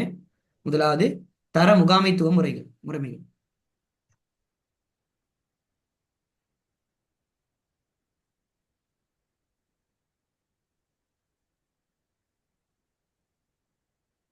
GAP, GMP, GHP, HACCP. GAP என்றது குட் அக்ரிகல்ச்சரல் பிராக்டிஸ், அப்ப சிறப்பான விவசாய நடைமுறை. GMP அப்படின்றது பாத்தீங்களா இருந்தா சிறப்பான உற்பத்தி நடைமுறை. GHPன்றது குட் ஹெல்த் பிராக்டிஸ், சிறப்பான சுகாதார நடைமுறை. HACCP ஓகேயா, அவதி கட்டுப்பாட்டு புள்ளிகளின் வழியேயான அபாய பகுப்பாய்வு இங்கிலீஷ்ல hazards analysis critical control point. சரி, இந்த தர முகாமைத்துவ முறைமைகள்ன்றது பாத்தீங்களா இருந்தா என்னைக்குமே ஞாபகம் வச்சுக்கோங்க, நான் சொல்ல போறதை ஞாபகம் வச்சுக்கோங்க. என்னைக்குமே தர முகாமைத்துவ முறைமைகள்ன்றது ஒரு சிறப்பான இடத்தை பிடிக்குது. உதாரணத்துக்கு சொல்றேன், இப்ப நான் கூட யூனிவர்சிட்டியில படிக்கும் போது எங்களுக்கு இந்த விஷயம் கட்டாயம் சொல்லி கொடுத்து தான் அனுப்புவாங்க. ஓகே, ஒரு குவாலிட்டி மேனேஜ்மெண்ட் சிஸ்டத்தை கட்டாயம் சொல்லி கொடுத்து தான் அனுப்புவாங்க. ஏன்னா இது எல்லாமே நாங்க கட்டாயம் தெரிஞ்சு கொள்ள வேண்டிய ஒரு விஷயம். நாங்க எந்த கம்பெனிக்கு போனாலும் இந்த குவாலிட்டி மேனேஜ்மெண்ட் சிஸ்டத்தை பத்தி கேள்விகள் எங்களுக்கு இன்டர்வியூல கேட்பாங்க. ஸோ GAP, GMP, GHP மற்றும் HACCP. சரியா? சரி, இப்ப இந்த GAPன்றது என்னதுன்னு கேட்டாமா சிம்பிளா ஞாபகம் வச்சுக்கோ, விவசாய நிலம் தொடக்கம். ஓகே, நல்லா கவனிச்சுக்கோ, விவசாய நிலம் தொடக்கம் ஞாபகம் வச்சுக்கோ. விவசாய நிலம் தொடக்கம் கைத்தொழிற்சாலை உள்ளுக்கு போறது இல்ல, கைத்தொழிற்சாலை வரைக்கும் எங்களோட உற்பத்தியை கொண்டு செல்லும் போது, அதாவது விவசாய நிலத்தில இருந்து கைத்தொழிற்சாலை வரைக்கும் நடைபெற அனைத்து செயற்பாடுகளும் எதுக்குள்ள வரும்? GAPக்குள்ள வரும். விளங்குதா? உதாரணத்துக்கு சொல்றேனே நான் உனக்கு, சரியா? விவசாய ரசாயன பொருள் அது எதுக்குள்ள வரும்? அதை எதுல கவனிக்கணும்? நாங்க விவசாய ரசாயன பொருள் எல்லாமே எதுக்குள்ள கவனிக்கணும்? GAP. சரியா? மண் நிபந்தனைகள் சம்பந்தப்படுத்தி மண்ணின் தரத்தை பத்தி நீரின் தரத்தை பத்தி எதுல கவனிக்கணும்? GAPக்குள்ளதான். ஓகேயா? அதே தொழிற்சாலைக்குள்ள நடந்தா அது GMPக்குள்ள வந்துடும். புரியுதா? சரி, ஓகே, சோ அத மறந்துடாது. சரி, இப்போ ஒரு கேள்வி ஒண்ணு கேட்டாங்க எனக்கு 2018 இருக்கும்போது ஒரு மாடல் பேப்பர்ல நான் கண்டிருக்கேன். ஒன்றிணைந்த பசலை முகாமைத்துவம், அதாவது சொல்லுவாங்க இன்டிகிரேட்டட் ஃபர்டிலைசர் மேனேஜ்மெண்ட் சொல்லுவாங்க. ஒன்றிணைந்த பசலை முகாமைத்துவம். அடுத்தது இன்டிகிரேட்டட் பெஸ்ட் மேனேஜ்மெண்ட் ஒண்ணு சொல்லுவாங்க, ஒன்றிணைந்த பீடை முகாமைத்துவம். இது ரெண்டும் வேற வேற. இது எல்லாமே எதுக்குள்ள வரும் அப்படின்னு சொல்லி கேட்பாங்க. எதுக்குள்ள நாங்க மேற்கொள்வோம்? பசலைய முகாமைத்துவம் செய்யறதா இருக்கட்டும், பீடைகளை முகாமைத்துவம் செய்யறதா இருக்கட்டும், இதெல்லாமே எதுக்குள்ள மேற்கொள்ளுவோம்? GAPக்குள்ள. சரியா? இது என்னைக்குமே மறந்துடாது. சரியா? அடுத்தது பாத்தியா இருந்தா GMP, GHP. இது ரெண்டுமே ஒண்ணுதான். இது ரெண்டுமே எங்களோட கைத்தொழிற்சாலை உள்ளுக்கு நாங்க பேணப்படுற ஒரு விஷயம். எப்படி? கைத்தொழிற்சாலை உள்ளுக்கு பேணப்படுற ஒரு விஷயம். மைக் ஆஃப் பண்ணிக்கோமா தயவு செஞ்சு. சரியா? கைத்தொழிற்சாலை உள்ளுக்கு நாங்க பேணப்படுற ஒரு விடயம் தான் என்னது? இந்த GMPயும் GHPயும். சரியா? என்னைக்கு ஞாபகம் வச்சுக்கோ, ஒரு கம்பெனி உள்ளுக்கு, எங்கட தொழிற்சாலை உள்ளுக்கு சுகாதார முறைமைகள் பேணி பாதுகாக்கப்படுது. விளங்குதா? பேணி பாதுகாக்கப்படுது. அதை உறுதிப்படுத்துறது தான் என்னதுன்னா இந்த GMP. என்னைக்குமே நான் ஒரு கம்பெனி வச்சிருந்தேனா இருந்தா நான் இந்த ரெண்டுக்கும் ரொம்ப ரொம்ப முக்கியத்துவம் கொடுப்பேன். சரியா? GAPக்கும் GMPக்கும் ரொம்ப முக்கியத்துவம் கொடுப்பேன். கடைசி ரொம்ப ரொம்ப முதன்மையான முக்கியத்துவம் கொடுக்கறது இதுக்கு தான், HACCPக்கு தான். ஏன்னா இந்த நிறுவனத்துல ஏற்படுகின்ற அபாயங்களை தவிர்த்து கொள்ளணும். முதன்மையான முக்கியத்துவம் எதுக்கு கொடுப்பேன்? முதன்மையானதுன்னா ஃபர்ஸ்ட் நான் எதுக்கு முக்கியத்துவம் கொடுப்பேன்னா GAP, GMP. அதுக்கப்புறம் ரொம்ப ரொம்ப மிக நான் முக்கியத்துவம் கொடுக்கிறது, மிக முக்கியமாக நான் முன்னுரிமை கொடுக்கிறது என்னது HACCP. ஓகேயா? சரி, இப்ப ஞாபகம் வச்சுக்கோ, என்னைக்குமே உதாரணத்துக்கு உங்ககிட்ட கேட்கிறாங்க ஒரு உற்பத்தியின் தரம், ஒரு உற்பத்தியை பொதியிடுறது, களஞ்சியப்படுத்துறது, விளங்குதா, அதை போக்குவரத்து மூலமா கொண்டு செல்றது, அதை எப்படி விற்பனை செய்யறது, விளங்குதா, இந்த விஷயங்கள் எல்லாமே. அடுத்த தொழிற்சாலை உள்ளுக்கு பேணப்படுற வெப்பநிலை, இறைச்சல், காற்றூட்டம், வளியின் தன்மை, தனிநபர் சுகாதாரம், இதெல்லாமே எதுக்குள்ள வரும்? GMP. எதுக்குள்ள வரும்? GMP குள்ள வரும். GMP. சரியா? GMP குள்ள வரும். சரி, அப்ப கேட்கலாம் நீங்க GHP என்னக்குள்ளதான் வரும்? நல்லா கவனிச்சுக்கோ. GHPன்றது என்னது அப்படின்னு கேட்டா நல்லா கவனிச்சுக்கோ. திருப்பி ஓகே, மைக்கமா மியூட் பண்ணிக்கோங்கம்மா தயவு செஞ்சு. ஓகே, GMPன்றது என்ன சொன்னேன்? கை தொழிற்சாலையில. GHPயும் கை தொழிற்சாலை தான், உள்ளுக்கு தொழிற்சாலை உள்ளுக்கு. GMPன்றதுமா நாங்க அந்த உற்பத்தியை செய்யற நடவடிக்கைகள் எல்லாமே, ஒரு உற்பத்தியின் போது அந்த தொழிற்சாலையில எப்படி இருக்கணும், தனிநபர் சுகாதாரம், மூலப்பொருள் எப்படி இருக்கணும், வளியின் வெப்பநிலை, விளங்குதா, அடுத்தது களஞ்சிய நிபந்தனைகள், விளங்குதா, அடுத்தது எந்தெந்த வாகனங்கள் உள்ளுக்கு வருது போகுது, இந்த விஷயங்கள் எல்லாத்தையும் நாங்க பரிசீலனை செய்யறது தான் என்னது? GMP. GHPன்றது எது தெரியுமா? விளங்குதா, GHPன்றது நீ GMPயை நடைமுறைப்படுத்தும் போது உனக்கு உதவுறது தான் என்னது? GHP. புரியுதா? நீ GMPய நீ உண்ட இதுல நடைமுறைப்படுத்தும் போது உனக்கு உதவுறது தான் GHP. உதாரணத்துக்கு சொல்றேனே, ஒரு மூலப்பொருளை சம்பந்தப்படுத்திய விஷயங்கள், அதாவது மூலப்பொருள் எப்படி இருக்கணும், தூய்மையா இருக்கணுமா, என்னென்ன விஷயங்கள் சம்பந்தப்பட்டது எல்லாமே GMPக்குள்ளேயும் நீங்க பாப்பீங்க, GAPக்குள்ளேயும் நீங்க பாப்பீங்க. சரியா? சரி, இந்த GHPல என்ன விஷயம் அப்படின்னு கேட்டா, நீ ஒரு கம்பெனில எந்தெந்த உபகரணங்கள் பயன்படுத்துற. ஓகேயா? மூலப்பொருளுக்கு நீ கொண்டு வரதுக்கு ஒரு உபகரணம், போக்குவரத்துக்கு ஒரு உபகரணம், இது என்னது பொறி பயன்படுத்துற, அதுக்கு ஒரு பொறி பயன்படுத்துற, அடுத்தது உற்பத்தி தயாரிக்கிறதுக்கு மெஷின்ஸ் பயன்படுத்துற, அடுத்தது பொதியிடுறதுக்கு மெஷின், களஞ்சியப்படுத்துறதுக்கு ஒரு ஏதாவது ஒரு இது பயன்படுத்துற, ஒரு ரெஃப்ரிஜரேட்டரோ ஏதோ பயன்படுத்துற. இந்த மாதிரி உபகரணங்களோட சுத்தம் எல்லாமே பேணப்படுறது எதுக்குள்ள வரும்? GHPக்குள்ள வரும், ஹைஜீனிக்குள்ள வரும். விளங்குதா? சோ திருப்பி சொல்றேன், GHPன்றது என்னதுன்னா, நீ GMP நடைமுறைப்படுத்துறதுக்கு முன்னாயத்தமாக செய்யறது தான் GHP. அதனால GMPயும் GHPயும் எங்களால என்ன செய்ய இயலாது? பிரிச்சு பார்க்க இயலாது என்னைக்குமே. GMPயும் GHPயும் எங்களால பிரிச்சு பார்க்க இயலாது என்னைக்குமே. அதை ஞாபகத்துல வச்சுக்கோ. பெரும்பாலும் உனக்கு பொதுவா ஒரு கைத்தொழிற்சாலை நடக்கப்படுற அனைத்து விடயங்களையும் கட்டுப்படுத்துற ஒரு பரிசீலனை ஆய்வு தான் என்னதுன்னு கேட்டீங்கன்னா, எது? GMPயா GHPயா? GMPயா GHPயா? GHP. ஃபுல்லாவே கைத்தொழிற்சாலைக்குள்ளடா, கைத்தொழிற்சாலைக்குள்ள அனைத்து விஷயங்கள் எல்லாத்தையுமே, விளங்குதா, கைத்தொழிற்சாலை உள்ளுக்கு உள்ள எல்லா விஷயங்களையும் GMP. விளங்குதா? GMPயை நடைமுறைப்படுத்துறதுக்கான ஒரு முன்னாயத்த படிமுறை தான் என்னது? GHP. அதனால GMPயும் GHPயும் நாங்க பிரிச்சு பார்க்க மாட்டோம். நான் சொல்றது விளங்குதா உனக்கு? கிளியரா? சரியா? சோ ஞாபகம் வச்சுக்கோ. சோ GHPன்றதுடா ஹைஜீனிக் பிராக்டிஸ் அல்லது ஹெல்த் பிராக்டிஸ். விளங்குதா? ஒரு உணவை நீ தயாரிக்கிறேன்னா இருந்தா அந்த உணவை தயாரிக்கும் போது அந்த உணவோட என்னென்ன பிற பொருளதிரிகள் சேருது, அந்த உணவை தயாரிக்கும் போது எந்த மெஷின்ல தயாரிக்கிற, அந்த மெஷினை எப்படி கிளீன் பண்ணி வச்சுக்கொள்ளணும், இந்த விஷயங்கள் எல்லாமே பாத்தியா இருந்தா GHPக்குள்ள வரும். சரியா? புரியுதா? சரி, அடுத்தது இந்த GAP, GMP, GHP சொல்லுமா? சொல்லுமா. GHPங்கிறது GMP முகாமை செய்யறதா? நான் சொல்றதுக்கு நல்லா கவனிச்சுக்கோ. GMP நடைமுறைப்படுத்துறதுக்கு முன்னாயத்தமா செய்யறது தான் GHP. இப்ப பிளான்ச்சிங்ன்றது ஒரு நட்காப்பு முறையா? இல்ல சார், அப்ப GHP தான் first செய்யறதா? அதுதான்டா, அதாவது GMPன்றதை நடைமுறைப்படுத்துறதுக்கு நீ முன்னாயத்தமா செய்யறது தான் GHP. நான் உனக்கு சொல்லவா? GMPன்றது சிறப்பான உற்பத்தி நடைமுறை தானே.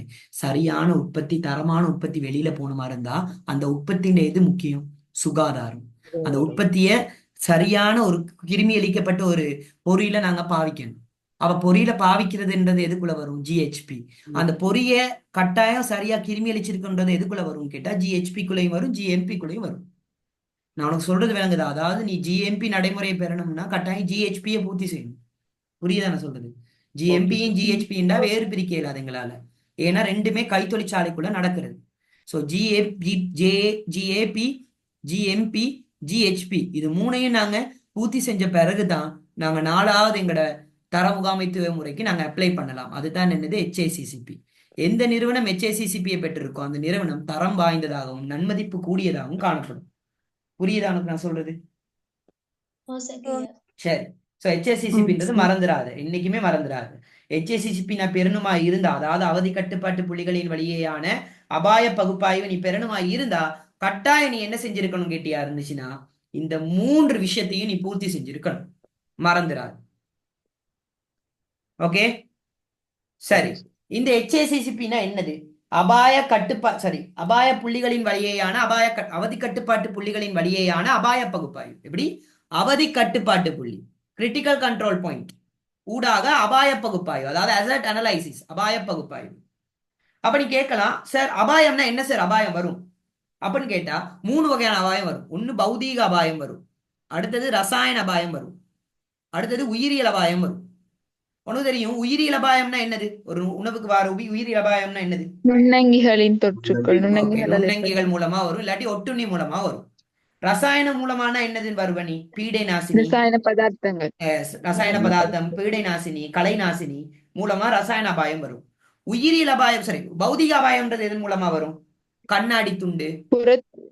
எஸ், வெரி குட், சொல்லு. கண்ணாடி துண்டு. எஸ், புறவாரியாக. எஸ், அதான் பிசிக்கலி டேமேஜ் பண்ற ஒரு இது என்ன சொல்றது, வேஸ்ட்னு சொல்லல, அதாவது என்னது, கண்டாமினன்ட். விளங்குதா? மாசாக்கிகள், கண்ணாடி மாசாக்கிகள். ஓகேயா? கண்ணாடி, உலோக துண்டு, ஓகேயா, இந்த மாதிரி விஷயங்கள், பிளாஸ்டிக் துண்டு, இதெல்லாம் என்னது பௌதீக அபாயத்துக்குள்ள வரும். விளங்குதா? அப்ப HACCP-ல நாங்க கவனம் செலுத்த வேண்டிய அபாயங்கள் 3, இது 3 தான். புரிந்ததா? சரி. HACCP-ன்றது 7 பிரிவுகளை கொண்டிருக்கு. 7 பிரிவுன்னா 7 படிமுறைகளை கொண்டிருக்கு. ஒரு HACCP நடாத்தும் போது முதலாவது என்ன செய்யணும்னா, நீங்க உதாரணத்துக்கு சொல்றேனே, இப்ப நான் ஒரு இடத்துக்கு, நான் உதாரணத்துக்கு எந்த ஃபீல்டை பொறுத்த வரைக்கும் நான் ஒரு இடத்துக்கு போறேன். நான் சொன்னேன் உனக்கு ஸ்வெட் பகுப்பாய்வு செய்யணும்னு சொல்லி. ஓகேயா? இந்த ஸ்வெட் பகுப்பாய்வுல எனக்கு பெரிய அளவுல பிரச்சனையா இருக்க போறது எதுன்னு நினைக்கிறேன்? ஸ்வெட் பகுப்பாய்வுல நான் கட்டாயமா நான் ஒரு இடத்துக்கு போறதுக்கு கட்டாயம் அந்த இடத்துல உள்ள எதை கண்டுபிடிக்கணும்னா பலவீனம். இல்லடாமா, பலவீனம்ன்றது எந்த பலவீனம்? என்னது? அச்சுறுத்தல். அச்சுறுத்தல்.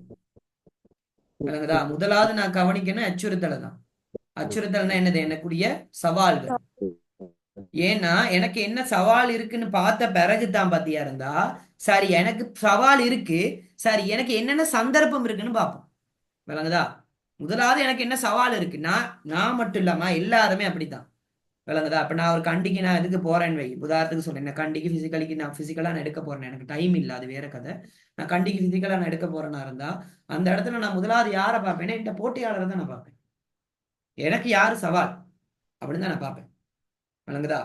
அவங்களதான் மெயினா நோட் பண்ணிட்டு யார் யார் விஷயம், யார் யார் சவால்ன்றதை பார்த்த பிறகுதான் அங்க என்ன சந்தர்ப்பம் இருக்குன்னு பார்ப்பேன். சந்தர்ப்பம்னா என்னது? அங்க உள்ளவங்க பாத்தீங்களா இருந்தா பொடியமா இருக்கு, பிள்ளைங்களுக்கோ ஸ்டூடெண்ட்ஸுக்கு ஒழுங்கா விளங்குற மாதிரி படிச்சு கொடுக்குறானுங்களேன்னு வச்சுக்கோங்க. அந்த இடத்துல எனக்கு அது ஒரு சந்தர்ப்பமா வந்துடும்.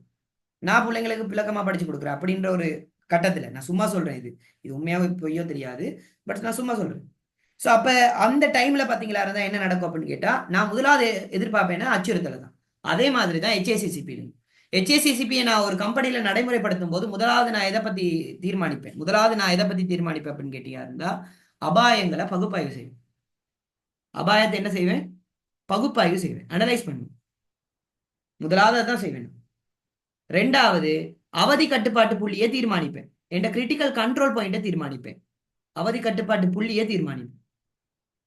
அப்படின்னா என்ன சார் அவதி கட்டுப்பாட்டு புள்ளினா என்னது சார்?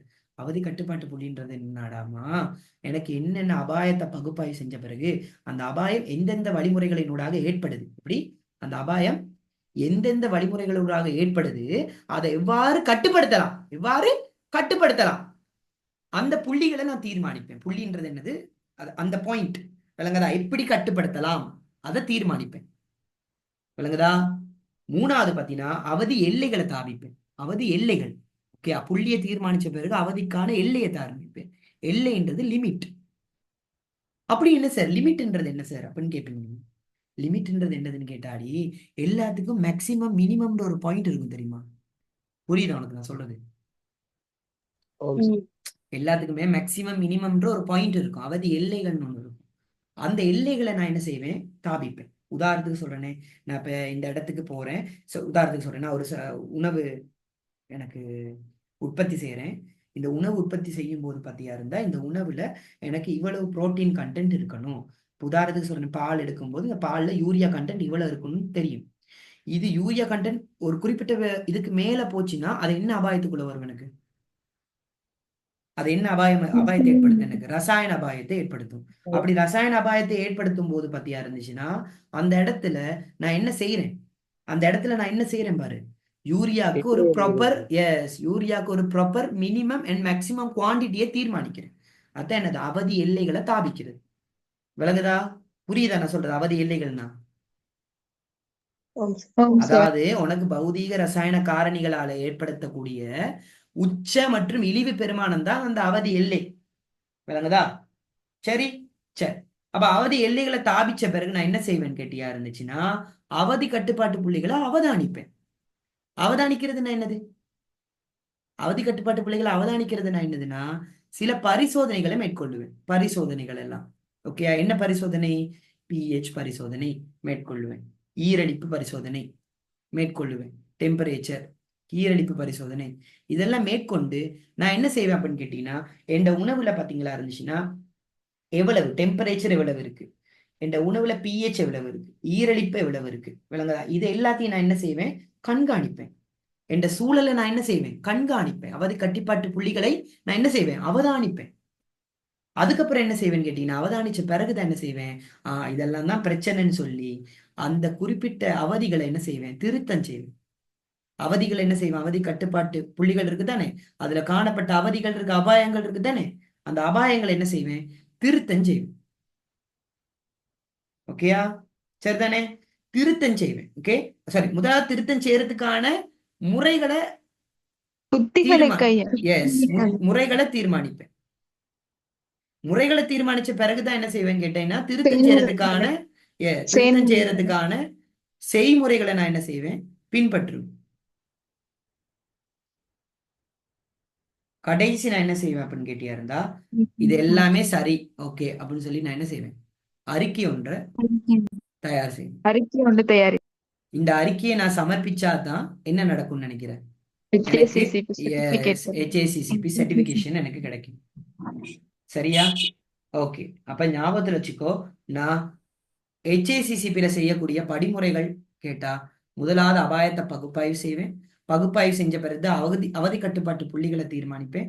புள்ளிகளை தீர்மானிச்ச பிறகு அவதி எல்லைகளை தீர்மானிப்பேன். அவதி எல்லைகளை தீர்மானிச்ச பிறகு அவதி கட்டுப்பாட்டு புள்ளிகளை அவதானிப்பேன். அதுக்கப்புறம் தான் திருத்தம் செய்தல் முறையை தீர்மானிப்பேன். தீர்மானிச்ச பிறகு திருத்தம் செய்யும் முறையை என்ன செய்வேன், பின்பற்றுவேன். கடைசி என்ன செய்வேன், அறிக்கையை தயார் செய்வேன்.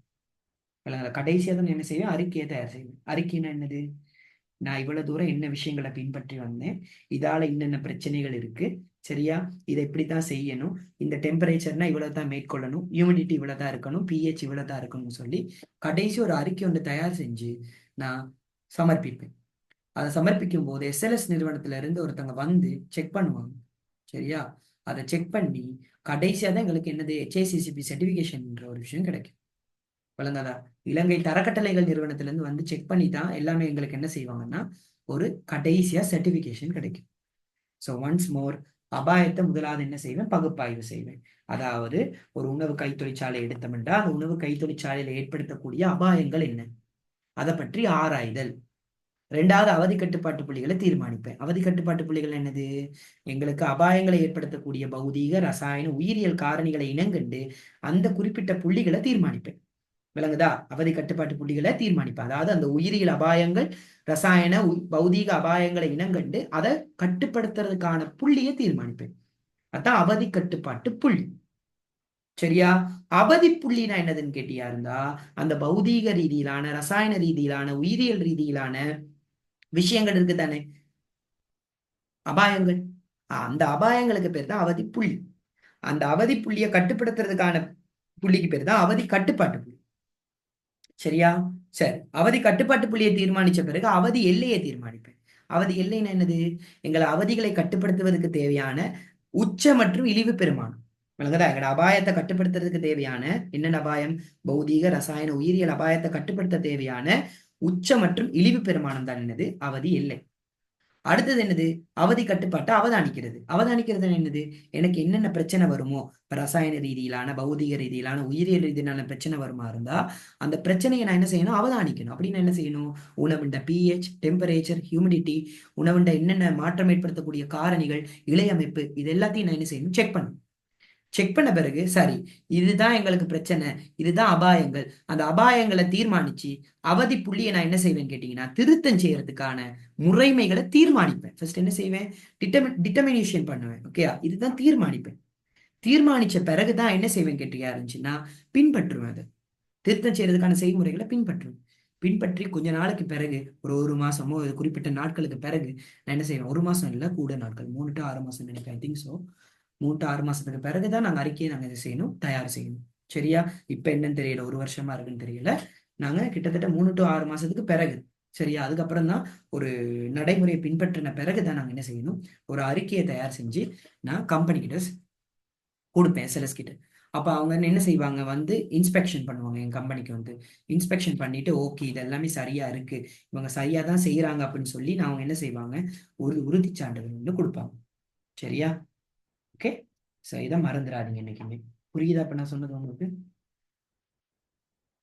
புரியுதா உங்களுக்கு நான் சொன்னது? ஓம் சார். சரி, ஸோ தயவு செஞ்சு சொல்றேன், இதை மறந்துடாதீங்க. எக்ஸாமுக்கு கேட்டா நீங்க எழுத தெரிஞ்சிருப்பாங்க. சரி, ஓகே. அப்ப HACCP பட 7 படிமுறைகளும் இதுதான். ஓகே, சரி, ஓகே. ஸோ இவ்வளவுதான் விஷயங்கள், நீங்க கேட்ட விஷயங்கள். சரியா? ஸோ நான் எல்லாமே இதெல்லாம் சொல்லி கொடுத்துட்டேன் உங்களுக்கு. ஓகே, இப்ப ஓகே சொல்லுங்க. அந்த அவதி எல்லை 3வது பாயிண்ட்ல அது மேக்ஸ்மின் அதுக்கு இடப்பட்ட பெருமானமா அது மேக்ஸ்மின்ன்றதுமா எங்களோட அவதி எல்லைகளுக்குன்றது ஒரு உச்ச பெருமானம், இழிவு பெருமானம் இருக்கும் தெரியுமா? அதுக்கு இடைப்பட்ட பெருமானம், உதாரணத்துக்கு சொல்றேன், உச்ச பெருமானம், இழிவு பெருமானம்னு இருக்கும். அந்த இடைப்பட்ட பெருமானத்தை தான் நாங்க என்ன செய்யணும்னு கேட்டீங்கன்னா பயன்படுத்தணும். ஒருவேளை எங்களோட அந்த அவதி எல்லை என்பது குறையவும் கூடாது, ரொம்ப கூடவும் கூடாது. புரியுதா நான் சொல்றது? ஒரு ஃபிளேவர்ட் மில்க் நான் பயன்படுத்துறேன்னா, அந்த ஃபிளேவர்ட் மில்க்ல சுகரோட பெர்சன்டேஜ் ஓவரா கூடவும் கூடாது, இருக்கிற அக்யூரேட் அப்ரூவ்ட் பெர்சன்டேஜை விட குறையவும் கூடாது. அப்படி குறைஞ்சா கட்டாயம் எது பாதிக்கப்படும்? எங்களோட உணவு தரம் தான் பாதிக்கப்படும். புரியுதா நான் சொல்றது? சரியா? இந்த HACCP உணவுக்கு மட்டும் இல்லம்மா, எல்லா துறைக்கும் இந்த HACCPன்றது இருக்கு. அதை மறந்துடாது. சீமெண்ட் உட்பட கூட எல்லாத்துக்கும் இருக்கு இந்த HACCPன்றது. புரியுதா எனக்கு நான் சொல்றது?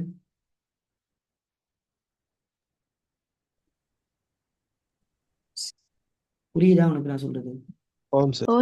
சரி, ஓகே. இவ்வளவுதான் விஷயம். சரிதானே? சரி, ஸோ என்னைக்குமே ஞாபகம் வச்சுக்கோங்கம்மா, இதை பத்தியும் என்ன சொல்றது, அந்த இது கஷ்டம் அதுன்னு சொல்லி யோசிக்காதீங்க. ஓகேயா? உங்களால முடிஞ்சதை நீங்க செய்யணும், அவ்வளவுதான் உங்களுக்கு சொல்ல முடியும்னா. சரியா? ஓகே. ஸோ இப்போ உங்களுக்கு சொல்லிக் கொடுக்க வேண்டிய விஷயங்கள் எல்லாமே நான் சொல்லி கொடுத்தாச்சு. சரியா? அப்ப யூனிட் 1 to 19 வரைக்கும், ஓகேயா, நல்லா கவனிச்சுக்கோ. ஓகே, யூனிட் 1 to 19 வரைக்கும், ஓகே, கவனிச்சுக்கோ. யூனிட் 1ல இருந்து 19 வரைக்கும், சரியா, உனக்கு இருக்கிற விஷயங்கள் எல்லாத்தையும் சரியா என்ன செய், தொகுத்து எடு. சரியா?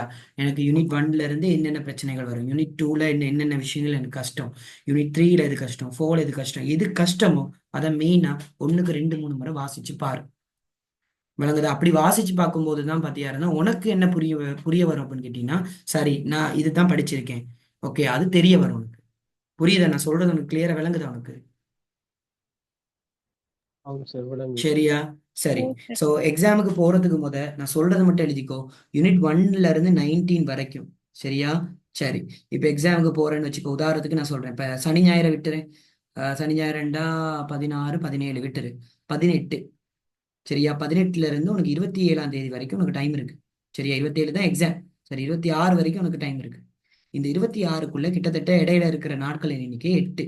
இந்த 8 நாட்கள்ல, சரியா, இந்த 8 நாட்களும் பிஎஸ்டிக்காக ஒதுக்கிறாங்க.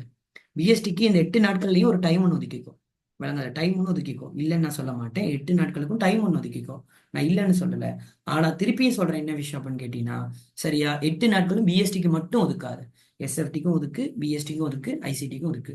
ஆனா கடைசி 3 நாட்கள் இருக்கு தானே, சாதாரணமா 22ல இருந்து 26 வரைக்கும்.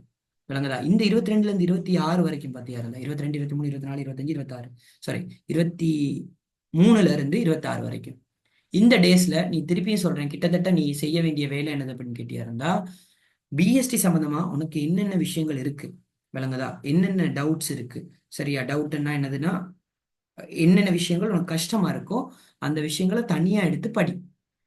அதான் நீ செய்யணும். நான் அடுத்தது மிக முக்கியமா உனக்கு சொல்றது இந்த பாடங்கள் தான். ஓகே,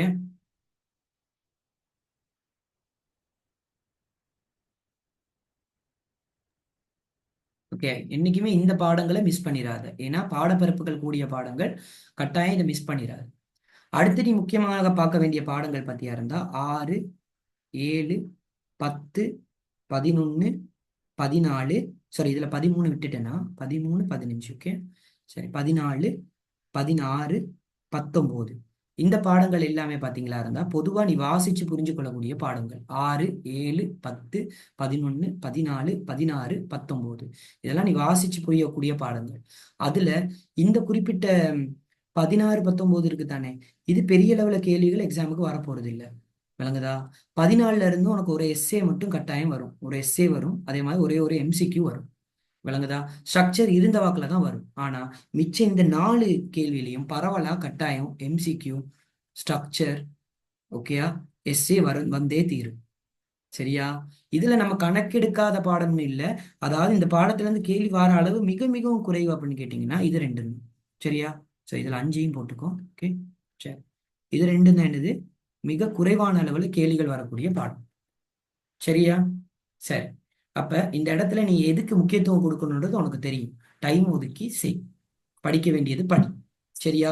ஒரு நாளைக்கு உனக்கு இந்த யூனிட்ஸ்ல ஒரு 3 யூனிட் உன்னால வாசிக்க முடியுமா? நான் கேட்கிறேன். உனக்கு ஒரு நாள்ல 3 யூனிட் வாசிக்க முடியுமான்னு கேட்கிறேன். வாசிக்க படிக்க நான் சொல்லல, வாசிக்க முடியுமா? முடியும். ஓகே, 3 யூனிட் வாசிக்க முடியும். ஓகே, 4 சாதாரணமா 5 நாள் இருக்குன்னு வச்சுக்கோ. 5 நாள்ல இந்த 3 யூனிட்டை நீ வாசிக்கிறேன்னா கிட்டத்தட்ட 15 யூனிட் வந்துடும். 15 யூனிட்டை நீ முழுமையா வாசிச்சு முடிச்சிருக்க. விளங்குதா? சரி. வாசிக்கவே மட்டும் இல்லாம நீ என்ன செய்யணும்னா பாஸ் பேப்பர் கொஸ்டின் செஞ்சு பார்க்கணும்.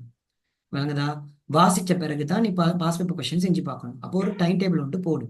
18ஆம் தேதியில இருந்து ஸ்டார்ட் பண்ணு, இல்லைன்னா 18ல இருந்து ஸ்டார்ட் பண்ணு. 18, 18, 19, 20, 21 இந்த நாளுக்குள்ளேயும் யூனிட் 1ல இருந்து 19 வரைக்கும் என்ன செஞ்சு முடிக்கணும், நீ வாசிச்சு முடிக்கணும்ன்ற ஒரு டார்கெட் எடு. ஆனா எப்படி? யூனிட் 1ல இருந்து 19 வரைக்கும் எத்தனை முறை வாசிச்சிருக்கணும்? அட்லீஸ்ட் 3 முறை வாசிச்சிருக்கணும். நீ உனக்கு விளங்குதோ விளங்கலையோ 3 முறை கட்டாயம் வாசிச்சிருக்கணும். 18, 19, 20, 21.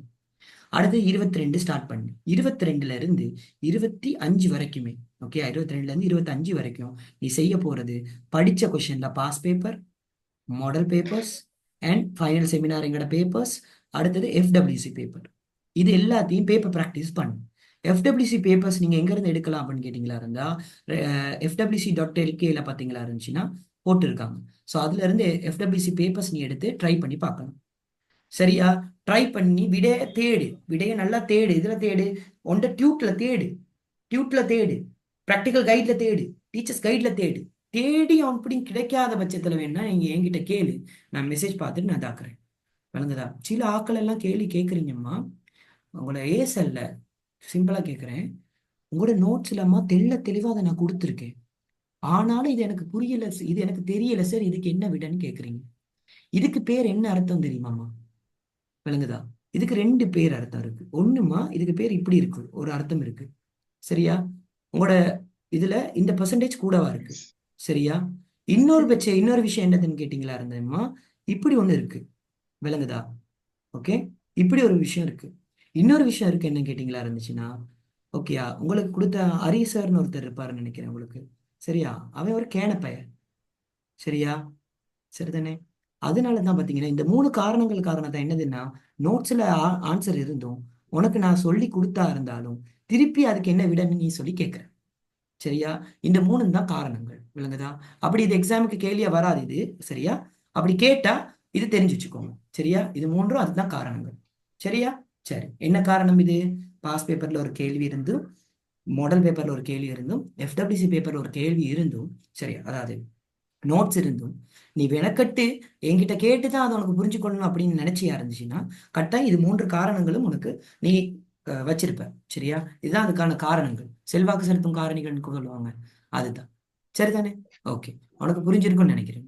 சரியா?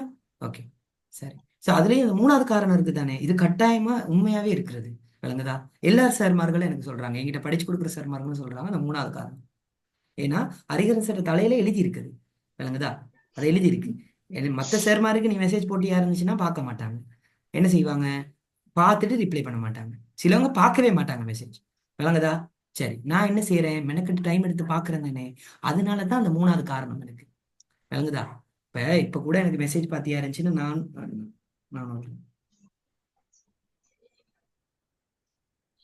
189 மெசேஜ் இருக்கு இப்ப வரைக்குமே. என் இது பார்க்காம ஃபைனல் செமினார் மெசேஜ் எல்லாம் பார்க்காம. சரியா? சரி, அப்பயுமே அந்த 189 மெசேஜையும் நான் எடுத்து நைட் ஃபுல்லா எடுத்து பார்ப்பேன். சில ஆட்களுக்கு உங்களுக்கு தெரியும் 2 மணி 3 மணிக்கெல்லாம் ரிப்ளை வரும். நீங்க பார்த்துருப்பீங்கன்னு நினைக்கிறேன். விளங்குதா? அந்த 2 மணி 3 மணிக்கு எல்லாமே பார்த்தீங்களா இருந்தா என்ன தூக்கத்தை செலவழிச்சு நான் மெசேஜை போடுறேன். சரி, அடுத்தது முக்கியமான விஷயம் என்னதுன்னு கேட்டீங்கன்னா, உனக்கு எக்ஸாம் கிட்ட வந்துருச்சு. சரியா, இப்ப நான் இந்த விதத்தை திருப்பியும் சொல்றேன், எந்த விதத்திலும் உன்னை டிஸ்டர்ப் பண்ணவும் மாட்டேன். சரியா, மெசேஜ் பார்க்கவும் லேட் ஆகும். நான் உனக்கு சொல்றேன், இந்த குறிப்பிட்ட நாள் 1 நாள். சரியா, நான் சொல்றேன் 18ஆம் தேதியில இருந்து 26ஆம் தேதி வரைக்கும் 1 நாள். அந்த நாள்ல நான் எந்தவித ரிப்ளையும் நான் பண்ணவும் மாட்டேன். நான் எதுவும் சொல்லணுமா இருந்தா மட்டும் நான் என்ன செய்வேன்? கொடுப்பேன். சரி, அவ்வளவுதான் விஷயம். சரி, இதுதான் ஃபைனல். சரி, நீ செய்ய வேண்டிய விடயங்கள் இதுதான். சரியா? சரி, ஓகே. ஸோ நம்ம கிட்டத்தட்ட பார்த்தியா இருந்துச்சுன்னா பேப்பர் கிளாஸ் ரெக்கார்டிங்ஸ் உங்களுக்கு அனுப்பி வச்சேன்னு நினைக்கிறேன். நான் இதுக்கு முதல் நடந்த பேப்பர் கிளாஸ் ரெக்கார்டிங்ஸ் அதெல்லாமே பேப்பர் கிளாஸ் வந்தவங்களுக்கு ஷேர் பண்ண வேண்டியது உங்களுக்கும் ஷேர் பண்ணுங்க. சரியா? ஏன்? சரி, உங்களுக்கு டைம் இருக்க நேரம் சரி அதை பார்த்துக்கொள்வீங்கன்ற அடிப்படையில் ஷேர் பண்ணுங்க. சரி, இதுக்கு மேலதிகமா உனக்கு நான் சொல்ல வேண்டியது ஒண்ணுதான், என்னைக்கு ஸ்கீமை பார்த்து எழுதாத, செய்யாத. ஏன்னா ஸ்கீம்ல 100% அது சரியா இருக்கணும்ன்ற அவசியம் இல்லை. நீ தேடு முடியும் வர தேடு. விளங்குதா? தேட முடியும், எனக்கு டைம் ஆகுது அப்படின்னா அந்த கேள்வியை மார்க் பண்ணிட்டு அடுத்த கேள்விக்கு போ. விளங்குதா? சரி, ஓகே. ஸோ உனக்கு கிளியரா விளங்குது தானே உனக்கு நான் சொல்றது எல்லாமே?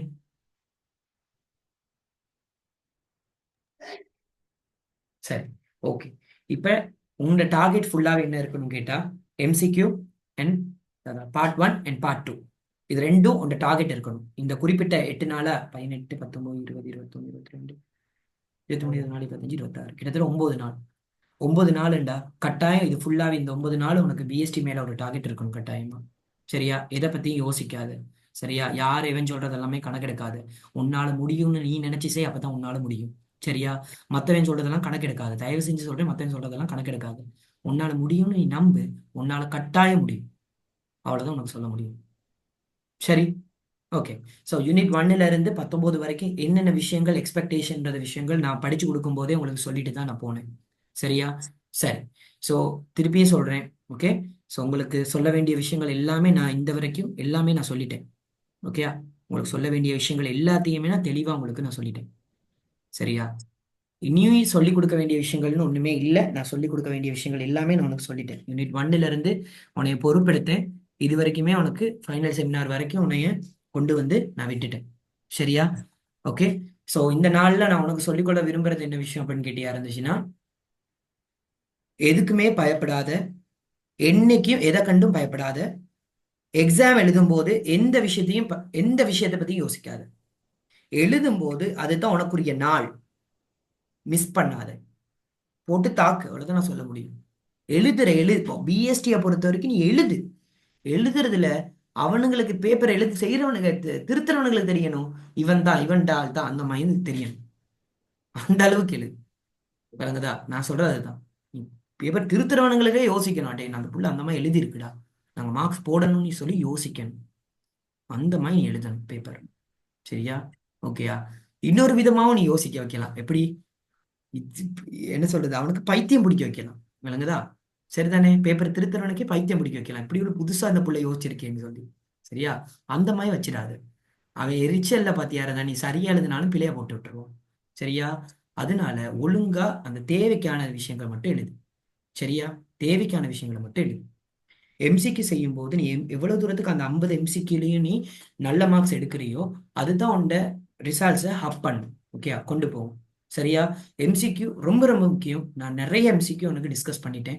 எதையும் சேர்த்து பேப்பர் கிளாஸ்ல நாங்க பார்த்த 3 வருஷமா 4 வருஷம் பேப்பர் 4 வருஷம் பேப்பர்னா அங்க ஒரு 200 எம்சிக்யூ பார்த்துட்டோம். அதையும் சேர்த்து பார்த்தியா இருந்தா கிட்டத்தட்ட நம்ம 1000 எம்சிக்யூ, அது 1000 இல்லை, சாரி, 400 எம்சிக்யூ பார்த்துருப்போம். கிட்டத்தட்ட 400-500 எம்சிக்யூ பார்த்துருப்போம். சரியா? ஓகே. ஸோ கிட்டத்தட்ட எல்லாமே நான் உங்களுக்கு கம்ப்ளீட் பண்ணியாச்சு. ஓகே, இதுக்கு மேலதிகமா உங்களுக்கு ஏதாவது நீங்க சொல்லணுமா, எதுவும் கேட்கணுமா விஷயங்கள்? சார் மேக்ஸிமம் ஃபர்ஸ்ட் பார்ட்ல எத்தனைக்கு மேல் எடுத்தா ஏ வரும்? எத்தனைக்கு மேல் எடுத்தா ஏ வரும்னாமா, இப்ப நான் உதாரணத்துக்கு சொல்றேன், 50 எடுத்தா ஏ வரும். முடியுமா? முடியும். படி. சரியா? நான் உனக்கு என்ன சொல்றேன் அப்படின்னு கேட்டீங்கன்னா, எத்தனைக்கு மேல எடுத்தேன் அதெல்லாம் யோசிக்காத, உன்னால முடிஞ்சதை செய். இப்ப நான் சொல்லிட்டேன் 50 எடுத்தா ஏ வரும். இப்ப இதுக்கு 50 சரியா வருமா? நீ யோசிக்கணும். விளங்குதா? நீ யோசிச்சு செய், உன்னால முடியும். விளங்குதா? சாதாரணமா 38க்கு மேல ஏ இது எடுத்தாவே ஏ வரும். எம்சிக்யூல 38க்கு மேல ஏ எடுத்தாமா சரியா? நான் என்ன சொல்றேன்னா, நீ எம்சிக்யூ மட்டும் வச்சு ஏ எடுக்க இயலாது. எம்சிக்யூ செஞ்சிருக்கணும், ஸ்ட்ரக்சரும் செஞ்சிருக்கணும், எஸ்ஏயும் செஞ்சிருக்கணும். அப்பதான் உனக்கு ஏ வரும். சரியா? உனக்கு சொல்றது விளங்குதா?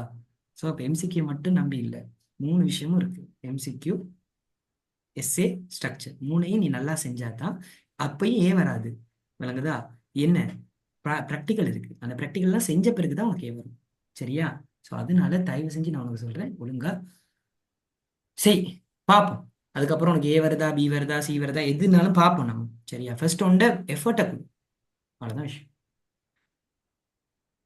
ப்ராக்டிக்கல் டேஸுக்கு வேறு டைம் டேபிள் தருவாங்களா? எஸ், ப்ரைவேட்டாக அப்ளை பண்ணுறவங்களுக்கு ப்ராக்டிக்கல் அட்மிஷன் ப்ரைவேட்டாகவே வரும். உங்களுக்கு இந்த எக்ஸாம் அட்மிஷன் எப்படி வந்துச்சோ அதே மாதிரி ப்ராக்டிக்கல் அட்மிஷனும் உங்களுக்கு ப்ரைவேட்டாகவே வரும். சரியா? ப்ராக்டிக்கல் இந்த மாதிரி பிப்ரவரி மாதம் 16ஆம் தேதி ஸ்டார்ட் ஆகுதுன்னு சொல்கிறாங்க. சரியா? உங்களுக்கு நான் ஜனவரியில இருந்து பார்த்தீங்களா இருந்தால் ப்ராக்டிக்கல் கிளாஸஸ் ஆன்லைன் அண்ட் ஃபிசிக்கலில் ஸ்டார்ட் பண்ணிடுவேன். சரியா? ஓகே, சரி. ஓகே, ஸோ அவ்வளோதான் விஷயம், வேற ஒன்றும் சொல்கிறதுக்கு ஒன்றும் இல்லை. ஓகே, சரி. எல்லாமே சொல்ல வேண்டியது எல்லாமே நான் சொல்லிட்டேன்னு நினைக்கிறேன். சார் ஓகே, சொல்லுங்க. சார், ம் ப்ராக்டிக்கல் எக்ஸாம் எத்தனை நாள் நடக்கும்? எது ப்ராக்டிக்கல் எக்ஸாம் ப்ராக்டிக்கல் எக்ஸாம்ன்றது அது பிஎஸ்டியை பொறுத்து இருக்கு. சாதாரணமாக 3 நாள் நடக்கும் பிஎஸ்டிக்கு. Okay sir. இதை பார்த்துட வேணாம். சரியா? இது எங்களோட அண்ணன் மக எழுதினது. சரி, அப்புறம் ஏதாவது இதாக்காதீங்க. ஓகே, சரி. ஸோ ஓகே, ஸோ வேற ஒன்றும் இல்லை. சரியா? நான் சொல்றதுக்கு ஒன்றும் இல்லை, எல்லாமே சொல்லிட்டேன். ஓகே, வேற சார் டவுட் சார், சொல்லுடா. வாட்ஸ்அப் அனுப்பி வச்சேன், நீங்க பாத்தீங்க? அது அடே, என்னதான் சொல்ல விளங்கல. என்னதுடா? வாட்ஸ்அப் அனுப்பி வச்சு சார். ஓ, எம்சி வாட்ஸ்அப்புக்கு. ஓ, அது நான் பார்க்கவே இல்லையா? சரி, நான் பார்த்துட்டு ரிப்ளை பண்றேனா? சரியா? கிட்டத்தட்ட 180 190 சொச்சம் மெசேஜ் வந்திருக்கு. சார், சார், சொல்லுங்க. நீங்க ஒயிட் போர்ட்ல என்னது அனலைஸ் பண்ணி வச்சிருக்கிற? அது இல்ல இதெல்லாம் சொல்லிட்டேன் உங்களுக்கு. விளங்குதா? இது உங்களுக்கு செஞ்சது தான், உங்களுக்கு சொல்லிட்டேன். இது முதல்லாமே இது எழுதுனது எப்போ எழுதுனதுன்னு கேட்டீங்கன்னா, உங்களுக்கு ஃபைனல் செமினார் பேப்பர் கடைசி எடுக்கும்போது எழுதுனது. அதாவது எந்தெந்த செக்ஷன்ல உங்களுக்கு கேள்வி எடுக்கணும்னு சொல்லி எழுதுனது. இதெல்லாம் எழுதியிருப்பேன்னு நினைக்கிறேன். ஓகே, இதெல்லாம் சொல்லிட்டேன் உங்களுக்கு. ஸோ அதெல்லாம் யோசிக்க தேவையில்லை. ஓகே, சரி. வேற ஒன்றும் இல்லையே? இல்ல சார். ஓகே, சரியா? வேற ஒன்றும் இல்லை, நான் எல்லாமே செஞ்சாச்சு, செய்ய வேண்டியது எல்லாமே செஞ்சுட்டேன். ஓகே, ஸோ இனி பேப்பர் கிளாஸ் ரெக்கார்டிங்ஸ் எல்லாமே நான் உங்களுக்கு அனுப்பியிருக்கேன்னு நினைக்கிறேன். ஓகே, ஸோ அதை பார்த்துக்கோங்க. மற்றபடி வேற ஒன்றும் இல்லை தானே உங்களுக்கு கேட்கறதுக்கு? சார் சொல்லுடா. என்னது? என்ன புரியலடா? என்னது? எஸ்ஏ கொஸ்டின் சார், ஓ, எந்த எஸ்ஏ கொஷின்ஸ்? அதுவும் தனியா பிராக்டிஸ் பண்ணணும் சார். ஓ, தனியா ப்ராக்டிஸ் பண்ணணும் தானடா? அதுவும் செஞ்சு தான் ஆகணும். நீங்க அடாடா படிக்கும் போது பாத்தீங்கன்னா, நீ எம்சிக்கு வேறையா, ஸ்ட்ரக்சருக்கு வேறையா, எஸ்ஏக்கு வேறையா நீ படிக்க மாட்டியே. அப்ப அதனால பாத்தீங்களா இருந்தா அதை பத்தி நீ யோசிக்க வேண்டிய அவசியம் இல்லை. சரியா? ஓகேயா? சரி. ஸோ அதனால நீங்க செய்யற மாதிரி செய்யுங்க, படிக்கிற மாதிரி படிங்க, அதை பத்தி யோசிக்க வேண்டிய அவசியம் இல்லை உங்களுக்கு. சரிதானே? ஓகே. ஸோ பெருசா போட்டு குழப்பிக் கொள்ளாதீங்க, அவ்வளவுதான் நான் சொல்ல முடியும். மற்றபடி அவ்வளவுதான், வேற ஒன்றும் இல்லை. மற்ற ஆட்களுக்கு என்ன மாதிரி ஓகேயா? செமினார்ல என்ன மாதிரி இருந்துச்சு?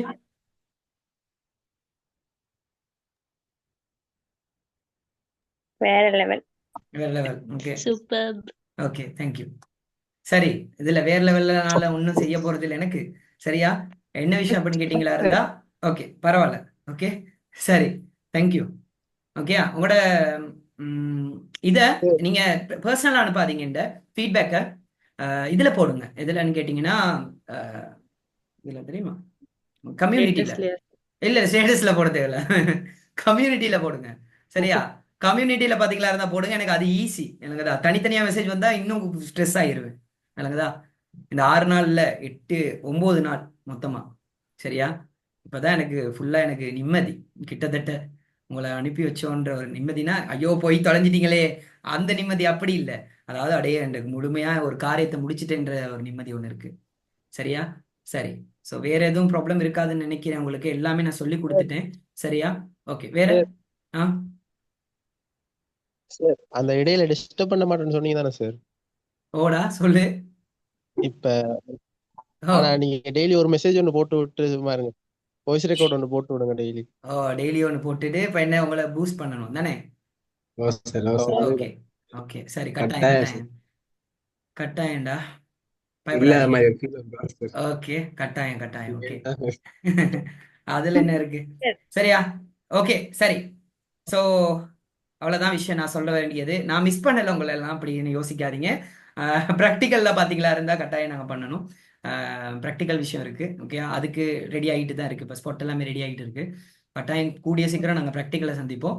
ஸோ தியரி எக்ஸாம் ஒழுங்காக நல்லா எழுதுங்கம்மா. எப்படி சொல்றது, ஒவ்வொரு வருஷமும் ஆக்கள் ஸ்டூடெண்ட்ஸ் போய்கிட்டு தான் இருக்காங்க. சரியா? எல்லாமே போயிட்டு தான் இருக்காங்க.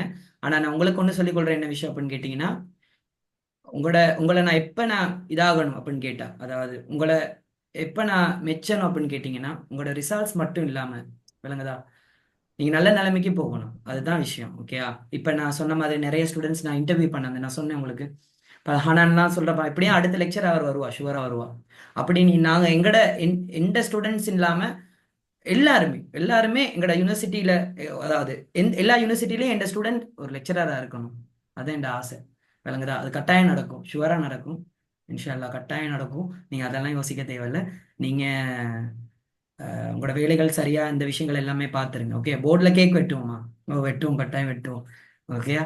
சரி. நாளைக்கு தான் எங்களோட ஃபிசிக்கல்ல இருக்கு, 2024 வச்சு இஸ்புல்லாக்கு ஞாயிற்றுக்கிழமை மாவனலுக்கு இருக்கு. ஓகே, சரி. ஸோ கூடிய சீக்கிரம் பார்ப்போம். கட்டாயம் ப்ராக்டிக்கல் நாங்கள் ஃபிசிக்கலாகவே மீட் பண்ணுவோம். ஓகேயா? இந்த டைம் பார்ப்போம். ஏன்னா யாரையும் எனக்கு தெரியாது இதில். ஓகே, சரி. ஸோ வேற ஒன்றும் இல்லை பாய்ஸ், அடே விட்டுறாதீங்கடா. சரியா? விட்டுறாதீங்க. என்ன கேட்டீங்களா? விட்டுற மாட்டேங்க. அதுதான் சொல்றேன், விட்டுறாதீங்க. ஏன் நான் சொல்றேன் அப்படின்னா, எப்படி சொல்றதுடா, அது சொல்றேன் எங்களுக்குடா சொல்ல தேவையில்ல, விளங்குதுன்னு நினைக்கிறேன். எக்ஸ்பிரஷன்லயே விளங்கும்னு நினைக்கிறேன். ரொம்ப கஷ்டம்டா, விளங்குதா? ஸோ ரொம்ப கஷ்டம். ஓகேயா?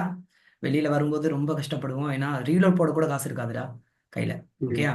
அந்த மாதிரி பெரிய வேலைகள் நடக்கும். சரியா? ஸோ A-level முடிச்சோடனேடா முடிஞ்ச அளவுக்கு பார்த்தீங்களா இருந்தால் ஒர்க்குக்கு போகாதீங்க. ஏதாவது கோர்சஸ் ட்ரை பண்ணுங்க. இது யூனிவர்சிட்டி கோர்சஸ், அது ஒர்க் போயிட்டு படித்தாலும் ஓகே, சந்தோஷம் தான். விளங்குதா? ஏன்னா ஒவ்வொரு ஆக்களுக்கும் ஒரு குடும்ப கஷ்டம் இருக்குடா. சரியா? சரிதானே? அதனால நான் உங்களுக்கு சொல்றது என்னன்னா, ஒர்க் போயிட்டு நீ படித்தாலும் ஓகே, ஆனால் ஒர்க் போனால் என்னைக்குமே மறந்துடாத படிக்கிறத பற்றி. ஏன்னா ஒர்க் போனால் காசு கண்டுட்டு வந்து ஏண்டா படிக்கிறதுல இன்ட்ரெஸ்ட் வராது. நான் கிளாஸ் ஃபீல்டில் வரும்போது நான் யோசிச்சது என்னன்னா, காசு கண்டாலும் நான் படிக்கிறத விட மாட்டேன்றதை யோசிச்சேன். இன்ன வரைக்குமே நான் படிச்சுட்டு தான் இருக்கேன். விளங்குதா? இன்ன வரைக்குமே கிட்டத்தட்ட ஒரு 6-5 கிட்டத்தட்ட ஒரு 10 டிப்ளமா முடிச்சிருப்பேன். சரி, இப்போ HND செஞ்சுட்டு இருக்கேன், நேஷனல் டிப்ளமா செஞ்சுட்டு இருக்கேன் டிஜிட்டல் மார்க்கெட்டிங்ல. அதே மாதிரி IIT கம்ப்ளீட் பண்ணிட்டேன். அதே மாதிரி FCMA போய்கிட்டு இருக்கு. அதே மாதிரி BBSTயும் கம்ப்ளீட் பண்ணிட்டேன். மார்ச்ல கன்வகேஷன் வரும்னு நினைக்கிறேன். விளங்குதா? ஸோ இதெல்லாமே நான் படிச்சுட்டு போறதுக்கான ஒரே ஒரு காரணம் பார்த்தீங்களா, ஒரே ஒரு காரணம், எங்களோட அப்பா அம்மாவை சாட்டிஸ் பண்ணணும்னு நினைச்சேன். அப்பா அம்மா இல்லை என் கூட, ஆனாலும் அவங்கள சாட்டிஸ் பண்ணிட்டேன். எங்கேயே இருந்தாலும் என்னை பார்த்துட்டு இருப்பாங்க. அதே மாதிரி தான் உங்களுக்கும் கூட உங்க அப்பா அம்மா இருக்காங்க. நீங்க மைண்ட்ல மட்டும் யோசிச்சு வச்சுக்கோங்க. என்ன விஷயம்னு கேட்டா, நம்மளுக்கு எந்தவித இது இல்லாம செய்யற ஒரே ஒரு ஜீவன் அப்பா அம்மா மட்டும். சரியா? இருக்கும்போது நான் மதிக்கல அவங்கள. இல்லாத போது ரொம்ப கவலையா இருக்கு எனக்கு. இந்த பிசிக்கல் ஆக்களுக்கும் அதான் சொல்றேன். சரியா? ஸோ அதான் எக்ஸாம்ன்றது உங்களோட வாழ்க்கைன்ற ரொம்ப ரொம்ப முக்கியமான ஒரு விஷயம். ஓகேயா? என்னைக்குமே மிஸ் பண்ணிடாதீங்க. அவ்வளோதான் நான் சொல்ல முடியும். சரியா? இன்னைக்கு இந்த எக்ஸாம்ல எழுதுறத மிஸ் பண்ணிடாதீங்க. உப்பரிமா கொடுங்கடா பாய்ஸ் அண்ட் கேர்ள்ஸ். இவ்வளவு 2 வருஷம் நீங்க கஷ்டப்பட்டதுக்கான உப்பரிமா நான் சொல்றேன். உங்களோட எஃபர்ட் 100% இது 99.99 அதெல்லாம் இல்லை, 100% கொடுங்க. அது சரியோ பிள்ளையோ எழுது, அதான் விஷயம். சரியோ பிள்ளையோ எழுது, பேப்பரை வாங்கி எழுதி தள்ளு. பிஎஸ்டியை பொறுத்த வரைக்கும் டக்குன்னு எழுதி பழகு. எழுத்தழகுக்கெல்லாம் மார்க்ஸ் கொடுக்க மாட்டாங்க இங்க. சரியா? டக்குன்னு எழுதி பழகு. சரியா? ஸோ எஸ்ஏ ப்ராக்டிஸ்னு தனியாலாம் ப்ராக்டிஸ்லாம் பண்ண தேவையில்லை. ஒரு எஸ்ஏட பாயிண்ட்ஸை உன்னால பார்க்காம சொல்ல முடியுமா இருந்தா, விளக்கத்தையும் சொல்ல முடியுமா இருந்தா போதும். எழுதி எழுதி ப்ராக்டிஸ் பண்ற அளவுக்கு டைம் இல்லை இப்ப. விளங்குதா? முக்கியமான எஸ்ஏ மட்டும் எழுதி பழகு. உனக்கு ஞாபகம் வச்சுக்க முடியாத எஸ்ஏ, உதாரணத்துக்கு சொல்றேன், மண்ணிட இளையமைப்பு கட்டமைப்புலாம் நீ எழுதி பழகணும்னு அவசியம் இல்லை. ஏன்னா மைண்ட்ல இருக்கும், உனக்கு படிச்சு படிச்சு மைண்ட்ல இருக்கும். எது எழுதி பழகணும் அப்படின்னு கேட்டா, பெரிய பெரிய எஸ்ஏ இருக்கு, அதெல்லாம் எழுதி பழகு. பாஸ் பேப்பர் கட்டாயம் செஞ்சு பார்த்துருப்போம். பாஸ் பேப்பர் கட்டாயம் செஞ்சு பார்த்துருப்போம், மறந்துடாது. அவ்வளவுதான் நான் சொல்ல முடியும். சரி சரி. ஸோ வேற எதுவும் ஒன்று சொல்றதுக்கு ஒன்றும் இல்லை. சரியா? ஸோ உங்களை அதான் சொல்றேன், ஃபுல்லாவே நான் உங்களை முடிச்சு தான் அனுப்பி வைக்கிறேன். சரியா? ப்ராக்டிகல் செமினாருக்கு நீங்க அவுட் யாரா இருந்தா, நீங்க யார்கிட்ட படிச்சிருந்தாலும் பரவாயில்ல, ப்ராக்டிகல் செமினாருக்கு எல்லாரையும் நான் எடுப்பேன். அது ப்ராப்ளமே இல்லை. சரியா? எல்லாரையும் நான் எடுப்பேன். சரிதானே? ரிசல்ட்ஸை சொல்லிடு, எனக்கு ரிசல்ட்ஸ் எனக்கு அனுப்பிடு. அது நீ என்னத்தை எடுத்தாலும் பரவாயில்ல. நீ எஃப் எடுக்க மாட்டேன், நான் சும்மா சொல்றேன். எஃப் எடுத்தாலும் பரவாயில்ல, நீ எனக்கு சொல்லு. அப்ப நான் என்ன செய்வேன் அப்படின்னு கேட்டா, உனக்கு அடுத்ததான் நீ என்ன பண்ணணுன்றதை நான் உனக்கு சொல்லுவேன். அடுத்த கட்ட நீ என்ன பண்ணணுன்றது நான் உனக்கு சொல்லுவேன். மற்ற சேர்மார்க்க சொல்றாங்களா இல்லையோ, நீ வேணா மெசேஜ் போட்டு பாரு. மெசேஜ் இந்த ஃபைனல் செமினார் உனக்கு ஃபியாவல்லாம் வைப்பானுங்க, அதுக்கு பிறகு உனக்கு மெசேஜ் போட்டு பாரு, உன் மெசேஜை பாக்குறானுங்களா இல்லையான்னு பாரு. நான் அப்படி இல்லை, பார்ப்பேன் மெசேஜை. மெசேஜ் பார்க்காம இருக்க மாட்டேன், பார்ப்பேன். டைம் எடுக்கணும். சரியா? சரிதானே? ஓகே. ஸோ மற்றபடி ஒன்றும் இல்லை நான் சொல்றதுக்கு. மற்ற எல்லாமே உங்களுக்கு முடிச்சுட்டேன்னு நினைக்கிறேன். உங்களுக்கு சொன்ன விஷயம் எல்லாமே முடிச்சுட்டேன் தானேண்ணா? எம்சிக்கு எவ்வளவு செய்யணும்னு சொன்னேன், ஸ்ட்ரக்சர் எவ்வளவு செய்ய சொன்னேன், எஸ்ஏ எவ்வளவு செய்யறேன்னு சொன்னேன், எல்லாமே செஞ்சு முடிச்சுட்டேன். ஓகே தானே உங்களுக்கு? ஓ சார். ஓகே. ஸோ இனி பார்க்க வேண்டியது உங்களோட விஷயம். So Yes, sir. நான் மிஸ் பண்ண மாட்டேன் உங்களை. நீங்க எதுவும் மிஸ் பண்றா அப்படிலாம் யோசிக்காதீங்க. நான் மிஸ் பண்ண மாட்டேன். நான் வெயிட்டிங் எதுக்கு? ப்ராக்டிகலுக்கு. விளங்குதா? வரணும் தானே? வா, நீ எங்க சுத்தி போனாலும் நீ கடைசி வருவ. விளங்குதா? சரி தானே? சரி. ஸோ எக்ஸாம் எழுதி முடிச்சு மெசேஜ் போடுவோம் சார். ஓ கட்டாயம் போடு, கட்டாயம் கட்டாயம் அடுத்த கட்டம் போடுங்கடா. ஒவ்வொன்றா அடுத்த கட்டம் கட்டாயம் கட்டாயம் முடிச்சிட்டு கட்டாயம் போடுங்கடா மெசேஜை. எல்லாரோட மெசேஜையும் நான் கட்டாயம் பார்ப்பேன். பயப்படாம எழுதுங்கடா பாய்ஸ் அண்ட் கேர்ள்ஸ். பயப்படாதீங்கடி. விளங்குதா? பயப்படாம எழுதி பழகுங்க. சரியா? யாருக்கும் நம்ம இதாக்க வேண்டிய அவசியமே இல்லை. சரியா? யாருக்கும் பயப்படாதீங்க. எழுதி தள்ளு. விளங்குதா? எழுதி தள்ளு. படிச்சது எல்லாத்தையும் எழுதி தள்ளு. அவ்வளவுதான் சொல்ல முடியும். சரியா? ஓகே. சரி, வேற ஒண்ணும் இல்லை தானே உங்களுக்கு? சார் ப்ராக்டிக்கல் ஒன்லைன்ல செய்வீங்களா சார்? ஓ செய்வேன்டா, டோன்ட் வெரி. ஓகேயா? பிசிக்கலா 2 இடங்கள்ல செய்வேன். ஓகேயா? 2 இடம் நான் யோசிக்கல. நான் அதை யோசிச்சுட்டு சொல்றேன் உங்களுக்கு. சரியா? மற்றபடி ஆன்லைன்ல செய்வேன். எடுத்த ப்ராக்டிக்கல் வீடியோஸ் எல்லாமே போட்டு என்னென்ன விஷயங்கள் முக்கியத்துவம்னு சொல்லி நான் சொல்லி காட்டுவேன். சரியா? அப்படி விட்டுற மாட்டேன் உங்களை. அடுத்த யூனிவர்சிட்டி சார் கண்டியில அப்ளிகேஷன் செய்வீங்களா? இப்போக்குள்ள இதாக்கலடா, இப்போக்குள்ள ஒழுங்கு பண்ணல. நான் யோசிச்சுட்டு சொல்றேன் கேண்டீன்ல செய்யறதுன்னா. ஏன்னா நான் கேண்டீன்ல செய்யறேன்னு போட்டவனே பார்த்தியா இருந்துச்சுன்னா, சிலவங்க இருக்கானுங்க, அவனுங்க என்னன்னு கேட்டியா இருந்தா மெனக்கட்டு எதையாவது செய்வானுங்க. சரியா? சோட்டா பீமா சார். அதே தான், அதே சோட்டா பீம் தான். சரியா? பூமர். Okay, boomer. அதே தான். அதனால எனக்கு அது பூமருக்கு பயம் இல்லாம இல்லடா. என்ன விஷயம் அப்படின்னு கேட்டா, அதை விட்டுரு. அவ்வளவுதான் விஷயம், அதை விட்டுருங்க. Time waste. அதுதான் டைம் வேஸ்ட், பேசி டைம் வேஸ்ட். சரியா? நம்மளோட வேலையை நம்ம பாட்டுக்கு போயிட்டு இருந்தோம்னா அழகா நம்மளுக்குன்னு ஒரு க்ரௌட் ஒன்று இருக்கும். ஸோ ஓகே, சரிதானே? ஓகே. ஸோ வேற ஒன்றும் சொல்றதுக்கு ஒன்றும் இல்லை. சரிதானே? மற்றபடி எல்லாமே ஓகே தானே உங்களுக்கு? ஓகே சரி. Sir. Okay. Okay sir. Okay 100%. கட்டாயம் எனக்கும் ஒரு மாதிரி தான் இருக்கு. ஏதோ கடைசி கிளாஸ்னோட ஏதோ ஒரு மாதிரி தான் இருக்கு, ஒரு மாதிரி இருக்க மாதிரி இருக்கு. ஓகே. ஓகே, கட்டாயம். வேற ஒன்றும் சொல்றதுக்குன்னு ஒன்றும் இல்லை. எல்லாமே சொல்லிட்டேன்னு நினைக்கிறேன் எல்லாமே. ஓகே. ஓகே. அடுத்தது எல்லாரோட அப்பா அம்மாவையும் கேட்டதா சொல்லுங்க ஹரிஹரன் சார். ஓகேயா? சரிதானே? ஸோ அப்பா அம்மாவுக்கு போயிட்டு அப்பா அம்மா சொல்லுங்க, நான் எடுத்து காட்டுறேன் அப்படின்னு சொல்லிட்டு ஒரு சவால் ஒன்று விட்டுட்டு அப்பா அம்மாக்காக கட்டாயம் அப்பா அம்மா கேட்டதா சொல்லுங்க எல்லாரையுமே. நான் யாரையுமே எனக்கு பிசிக்கலா பார்க்க கிடைக்காது நிறைய பேரை. ஸோ ஏன்னா இவ்வளவு தூரம் உன்னைய கொண்டு வந்தாங்க. இது ஒரு பெரிய கஷ்டம், நீங்க நினைக்கிற மாதிரி இல்ல. ஓகே, சரிதானே? ஓ, பெரிய ஒரு கஷ்டம். அத அதுதான். ஏன்னா எனக்கு உங்களுக்கு சொல்றது அதுதான். ஏன்னா பெரிய ஒரு கஷ்டம், அதை நீங்க இதாக்காதீங்க, அவ்வளவுதானே சொல்ல முடியும். ஓகே, ஏன்னா உங்களை இவ்வளவு வரைக்கும் கொண்டு வர நேரம் ரொம்ப லேசப்பட்ட காரியம் இல்லைம்மா. சரியா? ஏன்னா எவ்வளவோ செலவழிச்சிருப்பாங்க இந்த ஃபைனல் செமினார்ல, கிட்டத்தட்ட எவ்வளவோ செலவழிச்சிருப்பாங்கம்மா. நீங்க யோசிச்சு பார்த்துருக்க மாட்டீங்க. Physical seminar, online seminar, SFT, PST, ICT எல்லாத்துக்குமே செலவழிச்சிருப்பாங்க. விளங்குதா? ஸோ புரிஞ்சிருக்கும்னு நம்புறேன் நான் உனக்கு. சரியா? உனக்காக தான் அவங்க கஷ்டப்படுறாங்க. Okay okay. ஸோ வேற சொல்றதுக்கு ஒன்றும் இல்லை. சரியா? ஸோ நல்லா படிச்சு லெக்சரர் ஆகணும், இல்லைன்னா ஒரு கம்பெனிக்கு நல்ல ஒரு நிலைமைக்கு போயிட்டு நிற்கணும். ஸ்கில்ஸை வளர்த்துக்கோங்க. சரியா? பயப்படாம எக்ஸாம் செய்யுங்க. இதுதான் கடைசி அறிஞர் சார் உங்களுக்கு சொல்றது. ஓகே, வேற எதுவுமே இல்லை. மற்றபடி எல்லாமே நான் உங்களுக்கு கம்ப்ளீட் பண்ணிட்டேன். ஸோ உங்களுக்கு எல்லாமே அந்த பேப்பர் கிளாஸ் ரெக்கார்டிங்ஸ் எல்லாமே நான் செஞ்ச ரெக்கார்டிங், இதுக்கு முதல்ல செஞ்ச ரெக்கார்டிங்ஸ் எல்லாமே உங்களுக்கு ஷேர் பண்ணியிருக்கேன். ஸோ அதில் நீங்கள் பார்த்துக்கோங்க. சரியா? எதுனாலும் எனக்கு மெசேஜ் ஒன்று போடுங்க, நான் பார்ப்பேன், பார்த்துட்டு ரிப்ளை பண்ணுவேன். ஸோ மற்றபடி உங்களோட ஃபீட்பேக் எனக்கு ரொம்ப ரொம்ப முக்கியம். சரியா? ஏன்னா அந்த முறை 362 பேர் கிட்டத்தட்ட, ஓப்பனாகவே சொல்கிறேன், நான் சொன்னேன் தானே, 362 பேர் ஃபைனல் செமினார்ட இது. சரியா? ஏன்னா இது வரைக்கும் நான் பார்க்காத ஒரு க்ரௌட் 362 பேர். ஓகே, ஸோ என்னை நம்பி நீங்கள் வந்திருக்கீங்க. உங்களுக்கு இந்த குறிப்பிட்ட நாள் நான் சாட்டிஸ்டாக இருந்திருக்கும்னு நினைக்கிறேன். நான் நினைக்கிறேன். ஸோ ஃபுல்லாகவே செஞ்சேன். ரேபிட் எம்சிக்யூன்ற புது செஷன் ஒன்று செஞ்சேன். அடுத்து இந்த ஃபைனல் செமினார் பேப்பர்ல இருந்து ஸ்ட்ரக்சர் பேப்பர், எஸ்ஏ எல்லாமே எடுத்து உங்களுக்கு தேவையான விஷயங்கள் எல்லாமே செஞ்சேன். ஸோ அப்படி எதுவும் நான் தவற விட்டுருந்தேன் நான் இருந்தால் என்ன மன்னிச்சுக்கோங்க. சரியா? ஏன்னு கேட்டால் எனக்கு குறிப்பிட்ட டைமுக்குள்ளே என்னால் முடிச்சே ஆகணும். கூட டைம் உங்களோட நான் எடுக்க இயலாது. ஓகே, எடுக்கிற டைம் இல்லை. சரிதானே? ஸோ ஒரு குறிப்பிட்ட டைம் எடுத்தேன், 6 நாள் எடுத்தேன். இந்த 6 நாள்லையும் என்னால் முடிஞ்சதை ஃபுல்லாகவே நான் உங்களுக்கு செஞ்சுட்டேன். சரியா? அப்படி என்ற செமினாருக்கு வந்தது வேஸ்ட்டாக இருந்தாலும் கட்டாயமே அதையும் ஃபீட்பேக்ல போடுங்க. ஓகேயா? ஏன் வேஸ்ட், என்ன குறை நிறை, அதை கொஞ்சம் போட்டுக்கோங்க. சரிதானே? சரிதானே? ஓகே. ஸோ என்கிட்ட எத்தனையாவது பெச்சுன்னு தெரியல. 2026 பார்ப்போம், சொல்லல. அது நானும் ஐடியா இருக்கேன். எந்த படிப்பை பார்க்கறதுக்கு நான் போகிறதுக்கு. செட்டை பாருங்க. ஓகே. ஸோ எதுலடா? ஜூம் செட்டா இல்லாட்டி ஜூம் செட் தான். ஓகேடா. Okay okay. ஸோ கட்டாயம். ஸோ நான் பார்த்துட்டு உங்களுக்கு சொல்கிறேன். மற்ற மாதிரி விஷயங்கள் ஒன்றும் இல்லை தானே? வேற ஒன்றும் இல்லையே? ஓகே இல்ல சார். ஓகே, அவ்வளோதான். சரிதானே?